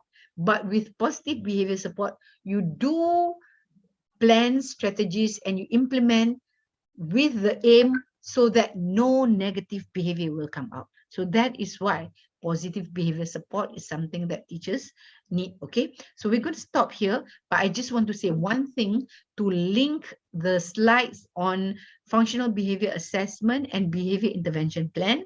If you look at the last slide with the behavior intervention plan, if you understand that, that will help you to write the learning objective for behavior in your IEP. That is the reason why I showed you that last slide. So do study about the last slide. If you find it difficult to set learning objectives for behavior, and if you find it difficult to come up with a behavior intervention, then that slide, that last slide will help you to learn more. Okay, so thank you very much. I pass the microphone to Madam Suhaila. Thank you, Dr. Hasna. Thank you so much. We shall go for our lunch break now, and we will come back at 2 p.m. Yeah, 2 o'clock Malaysia time. And to our viewers on Facebook and YouTube, this will be the final day for them to join this training session with Dr. Hasna. So Doctor, any last words for our viewers on YouTube and Facebook, please? For your information, I have a YouTube, but I use Malay in the language. So for teachers in Malaysia, Brunei, and Indonesia, if you want to follow me, my YouTube channel is Dr. Hasna Turan. But of late, I have been lazy. I've been trying to tell myself to upload one video a week, but I've been lazy. But if you want to know more about what the things that I do on YouTube, and I also have Facebook, Dr. Hasna Turan. Bye. Thank you for joining us. Bye. Okay. See you for our next webinar. I would like to also encourage our YouTube viewers and our Facebook viewers to join our upcoming webinar this coming Saturday entitled Innovate to Elevate. Okay, we'll share these more details on our Facebook as well as our Instagram. So please do follow us on our social media. Thank you so much for joining. Thank you. And to our teachers here, I'll see you later at 2 o'clock Malaysia time.